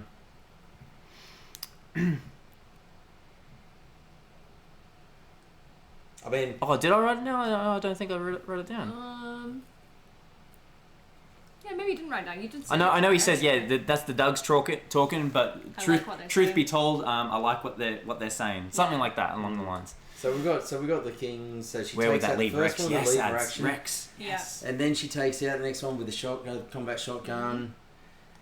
And then she... Radium rifle. The King has left the building. The King. Yeah. The King is gone, The King has left the building with a radium rifle. With that. Yeah. With that. Mm-hmm. Boom, headshot. Critical. Yeah. I like that she went through the weapons like you do when you're running out of ammo and you're like, next one. Next one. Don't worry about reloading, just pick up the next one. It's like 1 or 2 shots in each gun. Like, come on. Yeah. But it's like that when you start out though. Where's the quad perk? And like she gets jumped on there, she's not screaming, she just pulls out the handgun. Bang. Pistol bang. Yep. Keeps moving. Yeah. And at the end of it. But okie dokie. What was really chilling though, I did not like when she was like, they're just ghouls. Yeah. And it was like the complete opposite of what they're we're just seeing ghouls, from Maximus, right? because at one point it was Lucy was our shining star, and Maximus we were like, okay, come on. And now Maximus is really, he's protecting the kids, he's protecting the ghouls, he's being a stand-up person, and we've got Lucy going, they're just ghouls. Also saying it to a ghoul, which like saying to a ghoul, rude. It's like literally your only friend now. And he goes, And he goes, right. Like, cool. Yeah. I mean, with I think, which is it's very much like I think Lucy's when she comes down, I think she's gonna have a bit of an identity crisis. And you see her, she's getting the shakes. But I also love with the poo finger. I also love the callback when you said time is precious. When Lucy's like 4 or 5 days, when the ghoul suggests to Lucy's like, we ain't going through there. Let's go around, detour, go to the east side of the strip and go and talk to someone at Freeside. Someone there was going to have answers. And she's like, what? Well, no, we can just go through there. And she's like, how long is that going to take? And he goes, half a day. Yeah. So she's like, nah, half a day. Nah. Yeah, he's right there, which is obviously, she thinks her dad is there, but obviously he ain't there. Yeah. It's not like he didn't do that to a feral he knew. Yeah, that's true. Yeah. Yeah. I mean, I think she's gonna when she comes down because she's whatever buff out she gave. Oh my god, that's some strong stuff because it goes so they're down there in daylight and the next thing nighttime. It's nighttime. Yeah, it's like nightfall. What happened? Yeah, maybe they fought through some more ghouls like getting into that location and things like that. I mean, they've done really well with the layout there. Yeah, I mean. I think the only thing there's some minor differences. The Ultralux is in the other section. Yeah, with Vault 21 and but realistically, like they did a phenomenal job. It looked really good. Like you got Gamora, you had the Brimstone nightclub there as well. Yeah. Like, and then we're gonna get to see inside any of these. I reckon you will. Well, surely. I mean, like when they're at Vegas, there, I feel you're going to get a bit of a. Remember Twisted Metal season 1 when they go through Vegas and they come up against the clown? No. Well, I haven't watched this. Oh, it's awesome. Season 1, brilliant. Season 2, Season 1, brilliant. Okay. Season 1, when they go through Vegas and that again, and that's a very, very sort of. It is a very it's a wasteland setting in that one. Yeah. So I feel that there's so much opportunity for them to have chases through the old casinos or like through those old sets there, or just be tearing through them or be running away from a Deathclaw. Or Yeah. who knows what else is in Or there. a chicken egg. Prop Circle's got his priorities in here. He wants the Atomic Wrangler. Yeah. Mick and Ralph's. Maybe next week. Maybe Prop Circle, maybe. Yeah. So the fun, it was so funny where it's night time now. She is still hepped up on pingers. Oh yeah. Oh yeah. Yeah. And she's picking up a Deathclaw egg. She's like, it's a chicken egg. Yeah, that's a big ass chicken. Like when she said that, again, I'm probably showing my age here. What came first, the chicken or the egg? No. So Isn't that what she if said? chat can name this movie, if whoever can name this movie, I'll send you a I'll send you this not food. this not food that's never been used, not food. Here we go, Yeah. chat. Pressure's on. Here we go.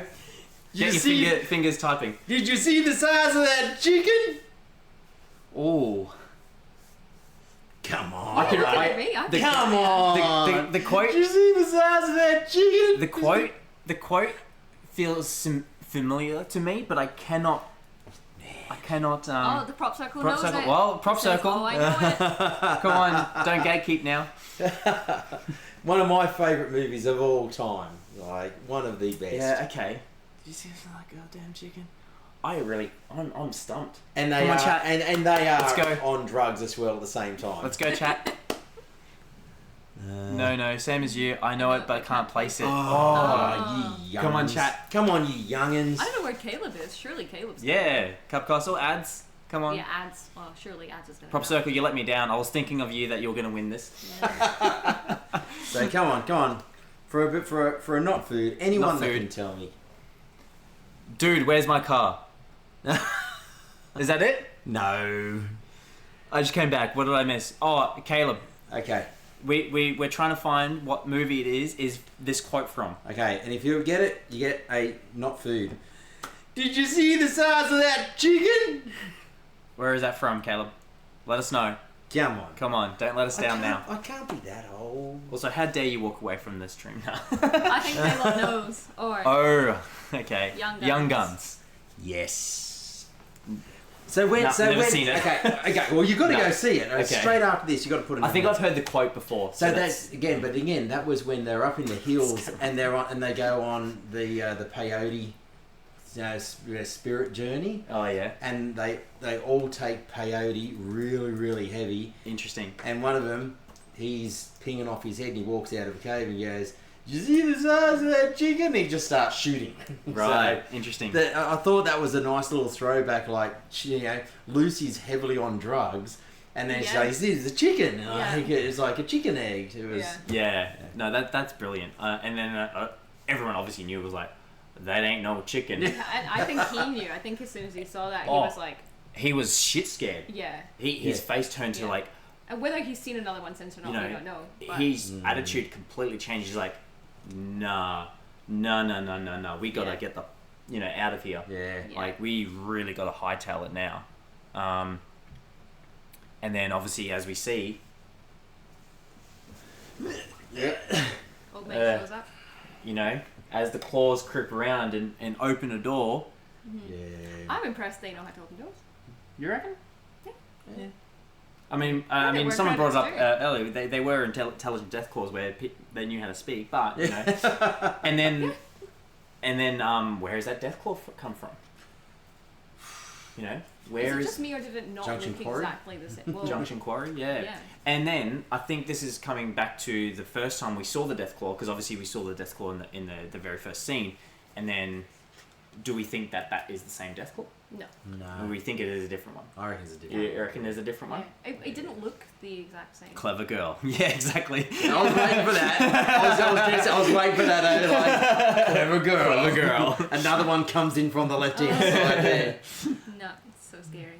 And then obviously, rips the doors open. I can't wait. Stood up. And then the ghoul sits there going, he's just frozen. Yeah. Again, call back to the very first time I kind of came across a death claw, and he's gone. But I love the audacity that Lucy has. Yep. Um, The orientation of yeah. the horns, they did look different. Different, yeah. Yeah. And I love You're right, the audacity that Lucy has. You know, obviously before the Death Claw rips open the doors, it's like, oh well, whatever it is, we can take care of it, right? Yeah. She's like, yeah, let's go. You know, she's sitting Yeah. there, and then obviously It's the like, claws no, are no. like, When it stands And it up to its stands full up. height, and she's like, "Yeah, no, we're not going to do this." Like, and then she says the line, "Okie dokie." Yeah. Yeah, Ad says here, they're much larger arms and shoulders. That's, Yeah, I did- That's what I thought. They were ripped, like they were. Well, very much like the ones you see in New Vegas that do look different too. Correct, So yeah. Fallout 4, Fallout 76, they Yeah, are They never Well, miss. I feel the- Much they never scarier. miss chest and arm day. I much, feel, much scarier. I feel the Death Claws in New Vegas are just on a different breed. Yeah, but they should be though. But 'cause why are they again- there? Why are they in the strip? How'd they get there? And which is obviously mean why it's so deserted there. Yeah, Because exactly. you're thinking like, oh, what's happened here? Well, Well, we know what's happened. we know what's happened. No one's gonna stay there. And then And- like, who could do that to a Securitron very easily? Deathclaw. These Yeah. Rip them apart. Death Claw's been skipping like day, yeah. And maybe a call to Peter too. We've already been talking about panic attacks, probably reading too much into But, it. you know, well, yeah. I mean, look, Yeah. no one's gonna walk away from any sort of military service without significant. I mean, that's probably why he left and went into acting. Yeah, Yeah, I wouldn't blame him. Yeah. Wouldn't blame him. But Are yeah, they that's from a very, inside the very Gamorra? good point. Yeah, it was the Gamorra. I mean, that yeah, came they out. can't. The Death Claw came out of the so he Gamorra. must have Yeah. opened the door, gone went in, Yeah, closed it behind him, Yeah. and waited there. very meticulously. like he's like, just Yeah, trying to get I'm gonna get them. You Yeah. know, but yeah, how'd they get It's inside the his Gamorra house. in the first place? Obviously, there's a hole in the back there. Um, but no, obviously, he came through the front door and he closed the door behind him. And he Yeah. stood behind it like just... Law dropping. Are they there? Are they... Okay, you're there. Okay, ready. Okay, You know, hi. okay, let's go. My time to shine. Someone's got an egg and smash, and then obviously, Oh, yeah. because we see the egg, clearly that Death Claw is I don't believe that Death Claw is from that egg. So when there's one Death Claw, yeah. there's more. Yeah. There'll be an There's X. more because There'll when be there's next. an egg, then means there has to be a male and a female Death Claw. Yeah. So And like, you know, I mean, that's also a point. Like, oh, you know, how did it get to New Vegas? If, you know, yeah, they weren't there to start with. someone would have had to But bring. in one of the games, there's a quest where you have to steal an egg. Is it New Vegas? You have to steal an Yeah, egg? for an omelet, Yeah. for It's a obviously, Death Claw like, omelet. People stealing these things. Yeah, that's moving true. them. So. That run to Quarry Junction. Oh. If everyone's played New Vegas, you know what I'm talking Speaking of about. PTSD. Yeah. The shortest way there, straight to Corridor. Yeah, exactly. Safe ass. And So I remember the first time I came across Quarry Junction, and Terrifying. I grabbed myself. I had a mini nuke in that baby Death Claw at the start there. I was like, Yeah. yeah, this is gonna take it out. Shoot it, and he's like, oh no, it ain't gonna take it out. Run. Yep. Not much is going to take him out. Yeah. But my God, what an episode! Like, what a absolutely like insane episode for 43 minutes, and just jam pack all of that in. Yeah, there's a lot. There's so much storytelling that's gone on in this episode. Yeah. I mean, we've seen in trailers that Maximus and Thaddeus they end up at Vegas as well. So Yeah, there's a good chance that they're running towards Vegas. And it makes sense. And they're Yeah. they'll join up again. But again, it's like Maximus. You said at the start there, like he was very cold. He's killing out the ghouls and all that. He was the one who told Lucy to run. Yeah. But Yeah. now he really feels And then like he that resents her he's for it. resentful of her Yeah. now for it. So it's going to be funny to see how he Because what do you? Yeah. approaches it when they get back together. Yeah. Yeah. Because what he Vegas. said to Dane, I, think, I can't remember. Correct me if I'm wrong. I think it was like episode 1 or episode 2 where Dane comes in and you know Makes a reference to makes a Lucy. reference whatever, Yeah. and then he goes, well, she left. Yeah. Like so Yeah. deadpan. It's just like, oh well, she left. Yeah, Like so. he's like very resentful What's of my her life leaving. now? Yeah. You know. I guess so. Like every person I had a that chance of cared hope. for him has actually left. Yeah. So, like, you know, he could be upset about it, but he can't really be resentful. She had to. It's not like she went to have fun. Yeah, Like, yeah. she's- Well, she is having fun now. She's having a great time now. She's But it will be interesting to see them coming back together because they've essentially they're changing places. They're totally different people Like from when they first met each other. he is you know. becoming morally To Lucy, kind of superior. yeah. Like Well, they're both going through transformative sort of journey, and she's becoming more like the ghoul, and he's becoming more like I guess the people of Shady Sands, Yeah. people he grew up with. And that comes back to what the girl said to Lucy. Oh, you're just me. You just haven't just not realised it there yet. Yeah. Yep. Back in season 1. Yeah. So then that's it. It's Yeah. episode 4. Halfway there. I couldn't believe how. Yeah, it was only we're halfway there. Halfway there. There's so Well, much. we haven't seen Mr. House again. No, we haven't. We haven't seen any more sort of flashbacks. I didn't see Hank again. No, we didn't see Hank No. again because so we'll probably see Hank next episode. We'll probably see to imagine Cooper so, yeah. and Cooper being in New Vegas pre-war. Yep. Next episode, I believe. Yeah, we've Yeah. seen some trailers, some parts in the trailer there though. Yeah. I'm hoping we get to see more of Bolt 33 and 32 shenanigans. I'm actually just really loving that, like, Reg is feeling himself. Yeah. Because he's got power now, and I think Betty is genuinely worried because her Well, popular. What do you say? He says something Your about approval popular. rating is down. Yeah, your approval rating Yeah. is down. You're Reg for Overseer. Yeah. Because now, and then he said it to. He would to- get the votes now. Yeah, and because he So- said to Betty, he goes, people have now got a voice finally. So I people, think that's a really interesting point there. I reckon Like, there's going to be some. There's gonna be a but shift. again, if Reg gets voted in as overseer because he's been giving everyone all the extra food, Yeah. when he's Is now he- the overseer, he's going to have to make the hard choices, Yep. and he'll realise that it's not as simple as it is, sounds. Yeah, that's right. So But then I don't think there would ever be any scenario in which Reg could be the overseer because he doesn't know what's been going on. So if it was a situation where they were like, "Oh, well, Reg is the overseer," he's gonna go missing. Yeah. He's gonna come to an untimely end. Yeah. In regards to the water chip, do you think they would have had to have a water chip in Vault 31? Oh, Yeah. I because, mean, absolutely. They would have had to keep everyone alive and And to keep it So cool, again, to keep it cool, I if guess. they say their water chip's broken and Betty's been over to Vault 31 and found it's completely deserted. Well, yeah, that's right. She Couldn't makes she mention to take Steph that saying, one? "I found Hank upside down in a bucket." So Yes. she's obviously been there and obviously noticed that everyone's been unfrozen and Yeah. make mention of Norm. So they should be able to just go over there and get the water chip. Yeah. But I If guess not. There should be some parts But then, over there. then that obviously begs the question: is that maybe they can't because, as we all know, when we discussed it last episode or a couple of weeks ago, the water check. The water chip. There still looks like there's people still frozen back there. Yeah. So yeah, maybe yeah. they can't. Maybe good there's that point. like obviously Betty's gone. All these people are unfrozen, but maybe they're just who knows. Is You it, think- also, look, do I they think- have enough people? Like we've already seen from Steph. Steph doesn't have the skills. She doesn't Yeah. have the technical skills to do parts of her job. And then loads of them have died. And then they've had to split their workforce into two. Yeah. They might not Well, have the ability look, to when take you- a water chip and fix. When you were building a bit far. vault, wouldn't you think To have surplus of you'd supplies. have a What's spare that water vault chip? that had all You the would I mean, thought so. it's only this big. You would have ads, thought so. ads or cupcakes? What's the vault that has all the every single bloody supply in abundance? Like it's got I it's- can't remember it's what like vault it was. farm vault. It's like it had Had like everything. abundance of water chips. Yeah.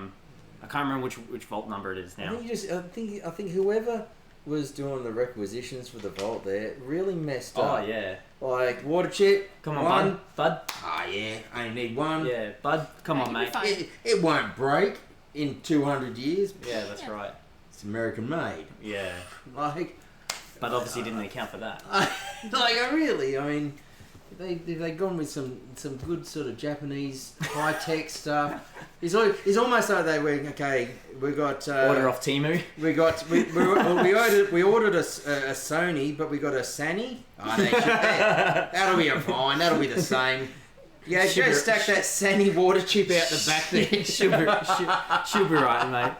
Well, like Benny makes a good point. You're overestimating Voltec's altruism. Yeah, There's nothing to say. It's like, you know what? Give him one. Let's see what happens when that one breaks. that's just been a And dick. summon They are override. dicks. They are dicks. Yeah. Or did they anticipate actually being there that long? Yeah, maybe Have maybe they there's run a out of whatever stash Yeah. of Oh, parts I'm they've going to got? go controversial here. Mhm. I'm going to go controversial here.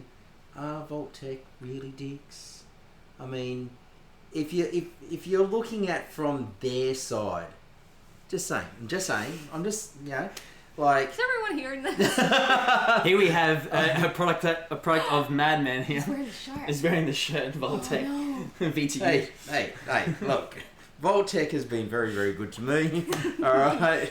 Yeah, but like they've broken a few eggs, but they've made some good omelets. Yeah, Just saying. Just saying. They made some good omelets. I wonder if it's one of those things. I don't think it'll happen, but it would be very interesting to see. Like, obviously, everyone's got their own little vault experiments and everything like that, right? Yeah. All these companies are involved and whatnot, and these Vault-Tec executives were given power to do their own little experiment for these 3 vaults. But in classic Vault-Tec, like, fascination with human experimentation, it'd be interesting to see if there's a second experiment overarching their experiment. Yeah.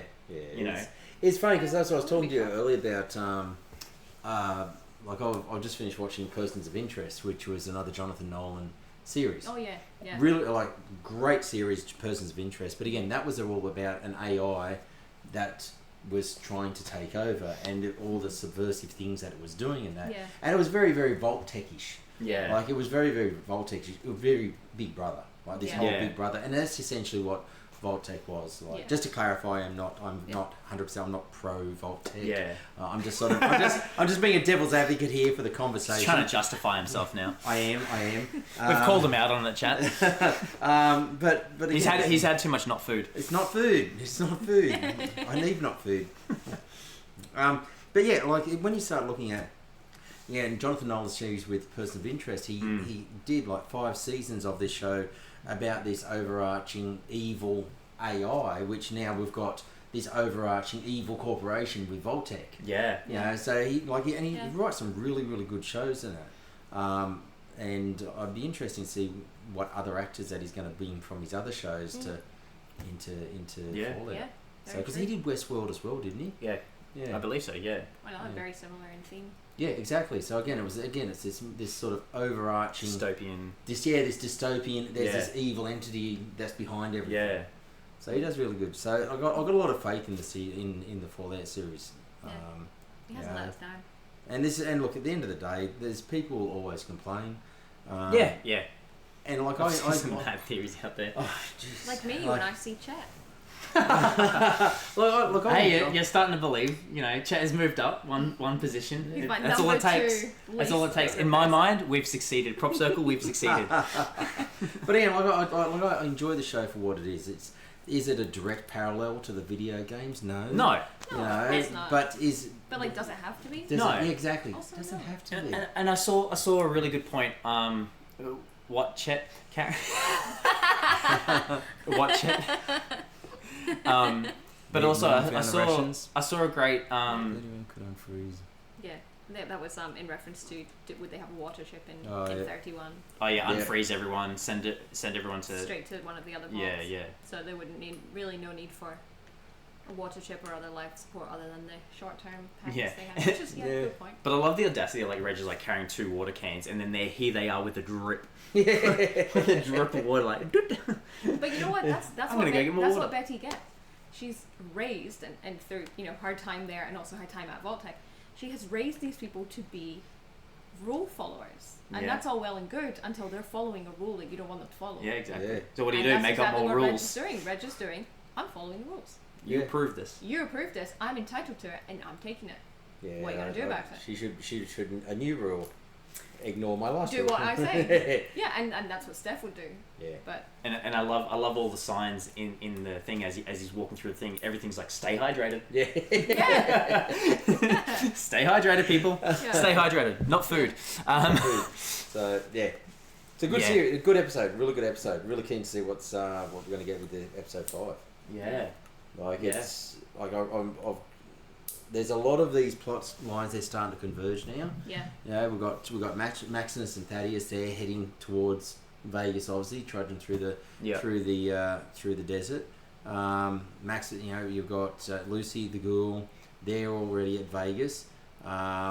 Thaddeus and you said that, didn't you? We've still got the Brotherhood. What happens after their little stout? The standoff, Mexican standoff. And then we've got my prediction that Ron Perlman's going to turn up as Elder Maxon in the last episode. Yeah. Okay. Interesting. Okay. That's my prediction. You know what? You're probably not wrong there. No. And that would be classic. Like, hey, here's a massive thing. Yeah. Season end. Yeah, that's it. He rocks up. Like the camera turns. He turns and is like, everyone goes, "Oh, it's Elder Maxon!" Scene. Bang. What? No, you can't do that to us. Why have They you will. forsaken me? Yeah. Favorite scene? Favorite scene. I like everything with Thaddeus in it. Really, Yeah. he's just really funny. You like Thaddeus? I love Thaddeus. He's very funny, but Chat, what was your favorite the scene? death claws. The death claws? Yeah. Yeah? The death claws are scary. Yeah, they are. They are scary. The They are Yao very Guai was scary. scary in season 1. The death claws are 20 times as scary. Oh, yeah.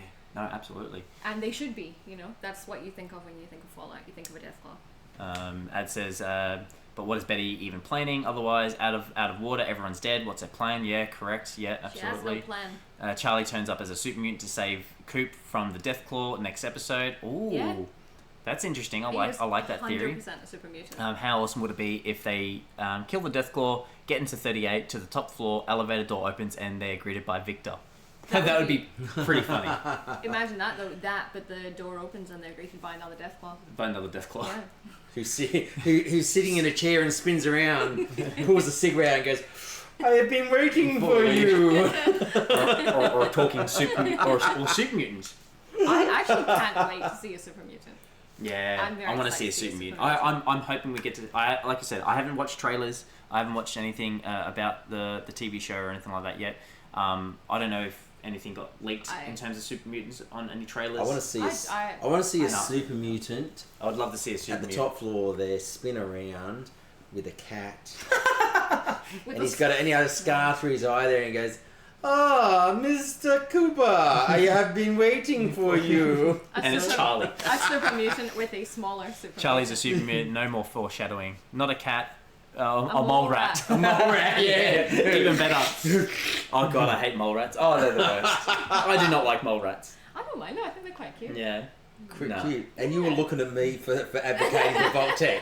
I think Really? they're cute. No, not for it. It ain't I don't mind them. it. Favorite scene? Oh, obviously the when the ghoul was standing back watching Lucy wipe out the kings. Yeah. Yeah. Like just the whole the eyebrow raise and like the silent motivation Yeah. for her. Yeah. Like, Chat, what was your favourite scene? Let me know. Yeah, I thought that was gold. That was, and it was just funny that, when you look at in episode 1 there, when he was saying to it, you have to start to make decisions. You can't just keep shooting people in the arse and in the leg. No. And it's again, it's one of those things there where you look at. Remember, would have been like Rainbow 5, I think it was, when he was taking them up the river there. And they were all the missionaries, and they got attacked by the pirates, and he killed all the pirates. Yeah. And the head missionary goes, "No, you can't do that. I'm going to have to report you. You killed people. That's bad." Mm. And he said, "No, you will.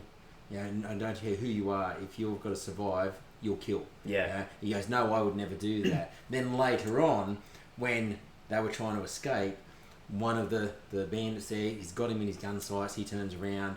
And he tackles him and he beats him to death with a rock in the most brutalist way. Yeah. So I Yeah. think it's something the girl's looking at Lucy like, I told you so. Mm-hmm. Like, and like I said, you're just like me. Yeah. I know. Yeah. You just haven't realised it yet. He's And- an addict.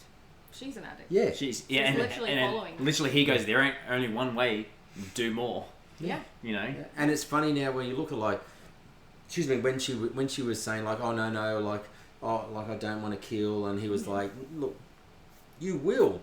Yeah. And now she's not just killing, She's enjoying she's it. enjoying it. So it was, for me, it was Yeah. so funny to see the ghoul, and it was like really She's good finally acting. putting all Yeah. of her skills that she's learnt all these years Yeah. into Well, it was really, really good acting. practice. It was great acting, Oh, Gordon yeah. Dong was like, That was great. Alan he Purnell didn't is amazing. He Like- didn't say anything, No. but the eyebrow raise. Yeah.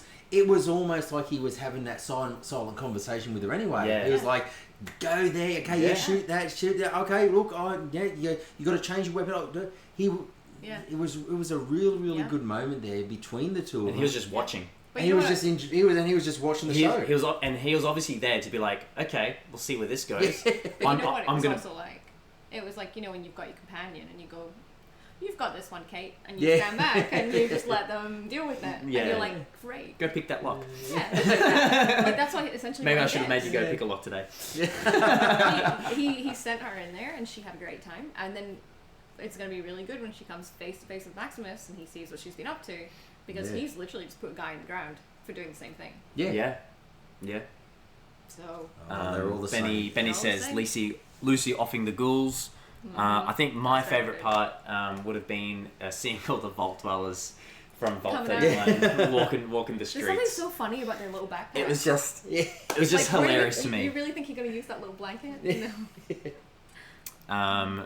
Ad says, yeah, very good point. We haven't seen the ghoul in a gunfight all season. Long overdue. Very true. Yeah, very true. I don't know if we Yeah. will. Maybe we're only just going to see Lucy doing it now. Yeah. Maybe he's going to get more moralistic. Because we know and he's she's got gonna get some worse. mad skills. Yeah. Yep. So, good episode. Very good episode. Very happy. Anything surprised you this episode? Not really. I mean, like I was expecting the Deathclaw. Yeah. We've been anticipating it. Yeah. Yeah. I think I was they had- wondering when it was coming up because I knew there was a death claw at some point. I just Probably- didn't know when it was going to Probably show up. killing the king.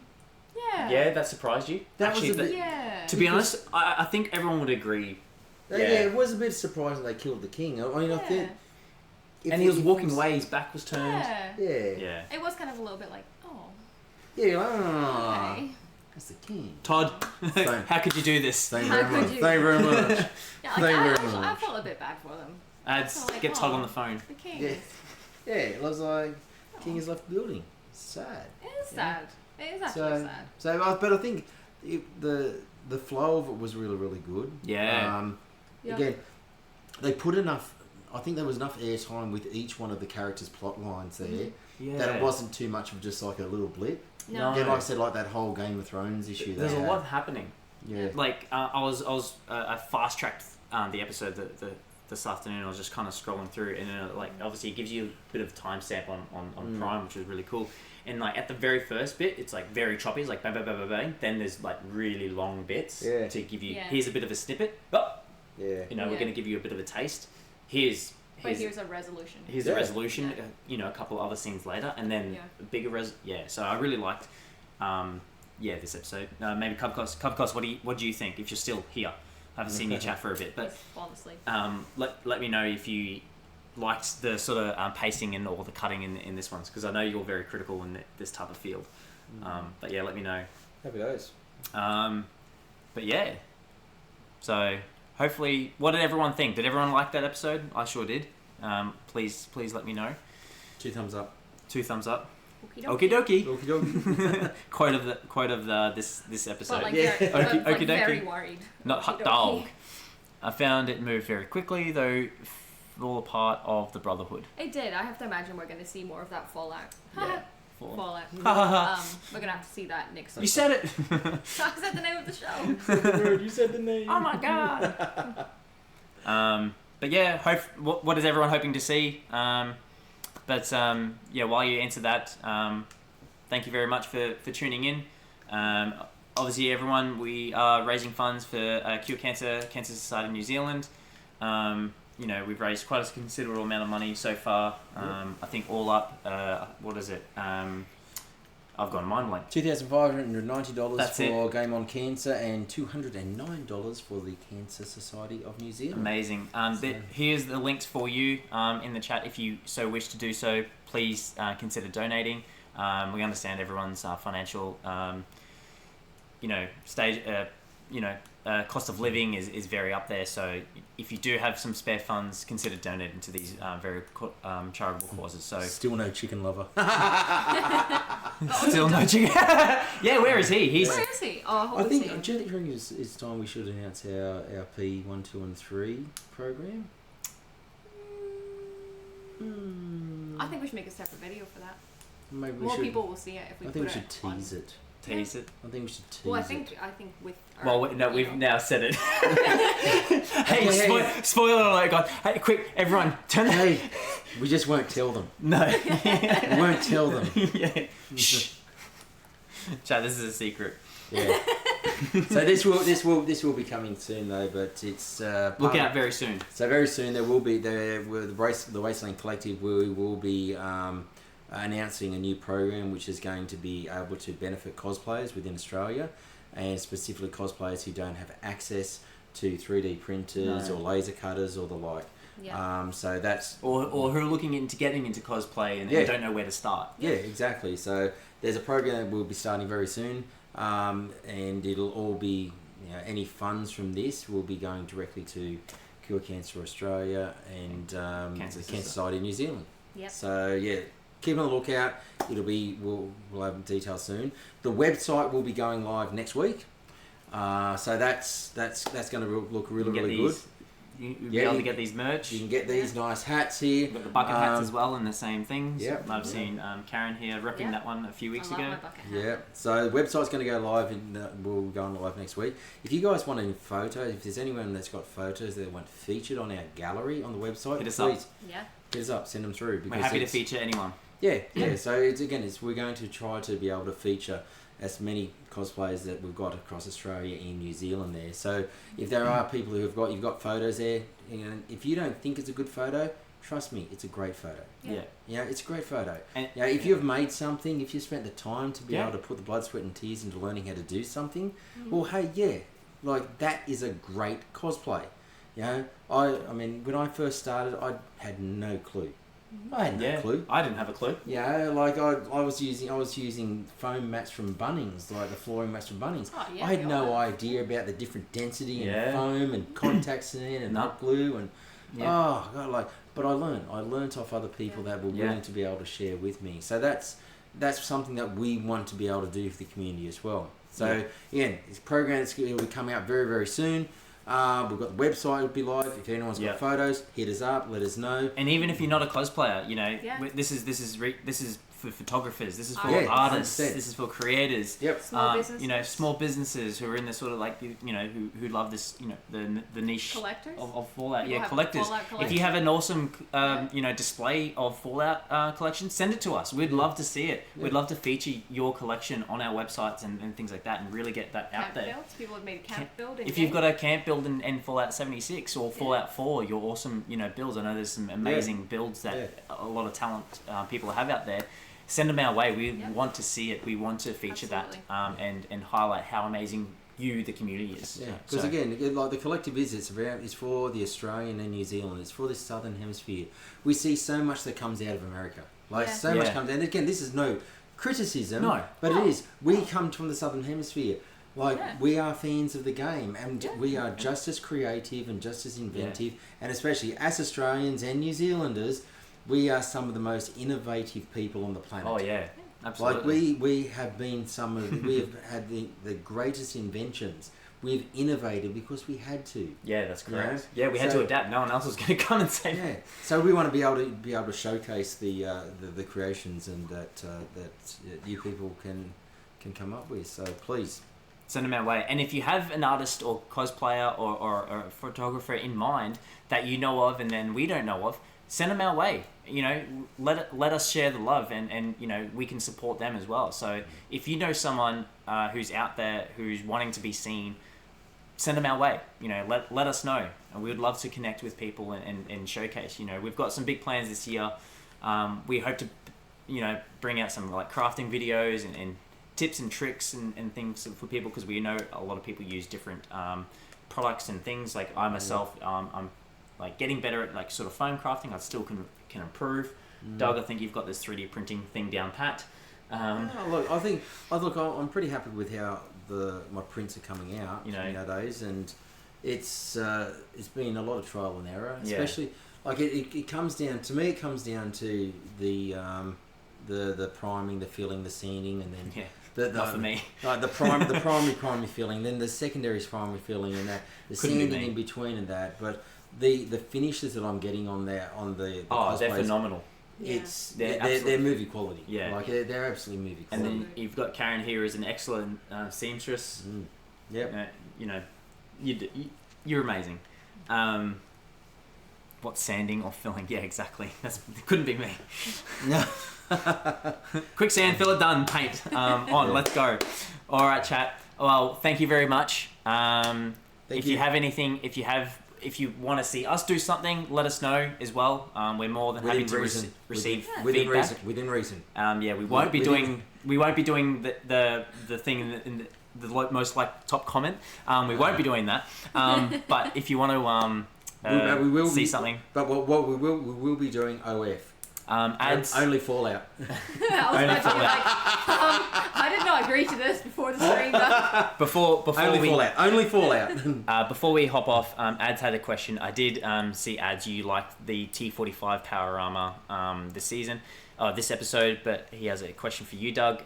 Doug, can you talk about what you think about the power armor on the show? The legs and the butt area on the T60 are problematic.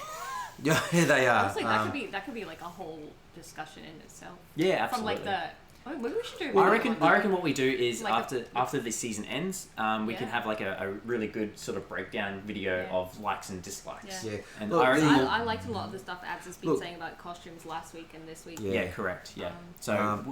I reckon we do a big breakdown. The power armor on the show, I really like it.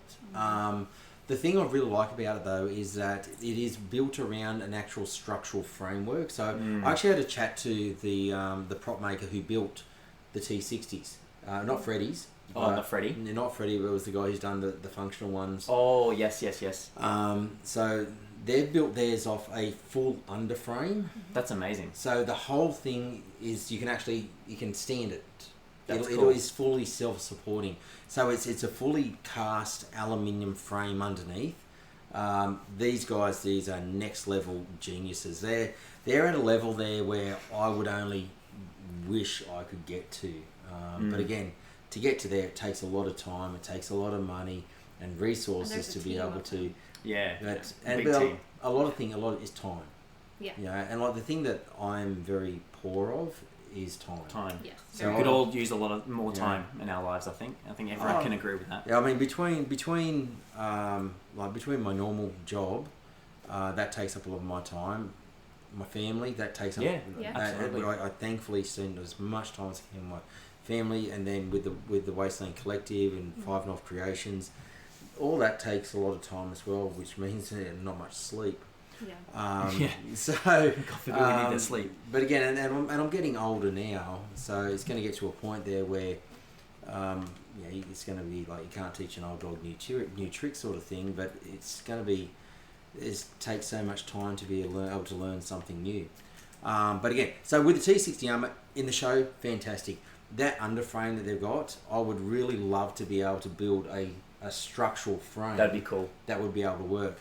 Now, the cod piece and the butt piece, they're essentially just Two pieces. They're covers for they're two separate pieces. Yeah. They're covers for the underframe.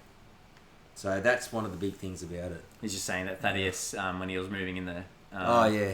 thing, Yeah, but we're beyond grateful for you sharing your talent. Thanks, I appreciate it. I really appreciate your support out there as well. So for the people there that like and comment my posts on Instagram and that, thanks very much. It makes me feel good to be able to be able to create stuff. It also makes me feel good when you guys like it and comment on it in positive ways. And that's what we're here for. We're here to support each other. It is, yeah. So I think I'm building another power armor this year. Is going to be an oversized one. So it'll be bigger than the normal power armor.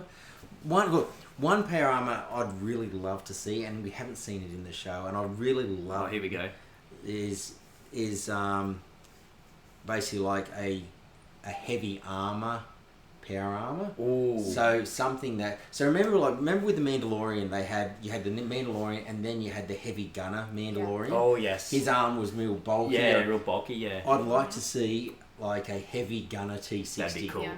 That would be very cool. And I understand, they've got the mini guns and that, but I want to see something which is heavy duty. Yeah. So the power armor I'm doing next will be roughly the size of a Space Marine. Damn. It's they're 10 foot tall.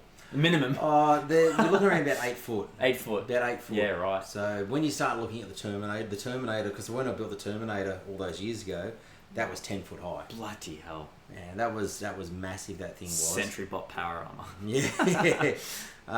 But again, it was back then when I built the Warhammer Terminator. Yeah. I didn't fully understand the under frame, the structure under frame. So I had just a square frame. So I had 50 kilos on top of my traps. pushing you down. Yeah, just straight on top of my traps. Wow. The pain was next level. Would have been unbearable. Yeah, I can't believe you bloody, were in that. Yeah, but again, I've learned a lot more since then. So in building the T51s, I've got some really good ideas on how to do the legs out of foam.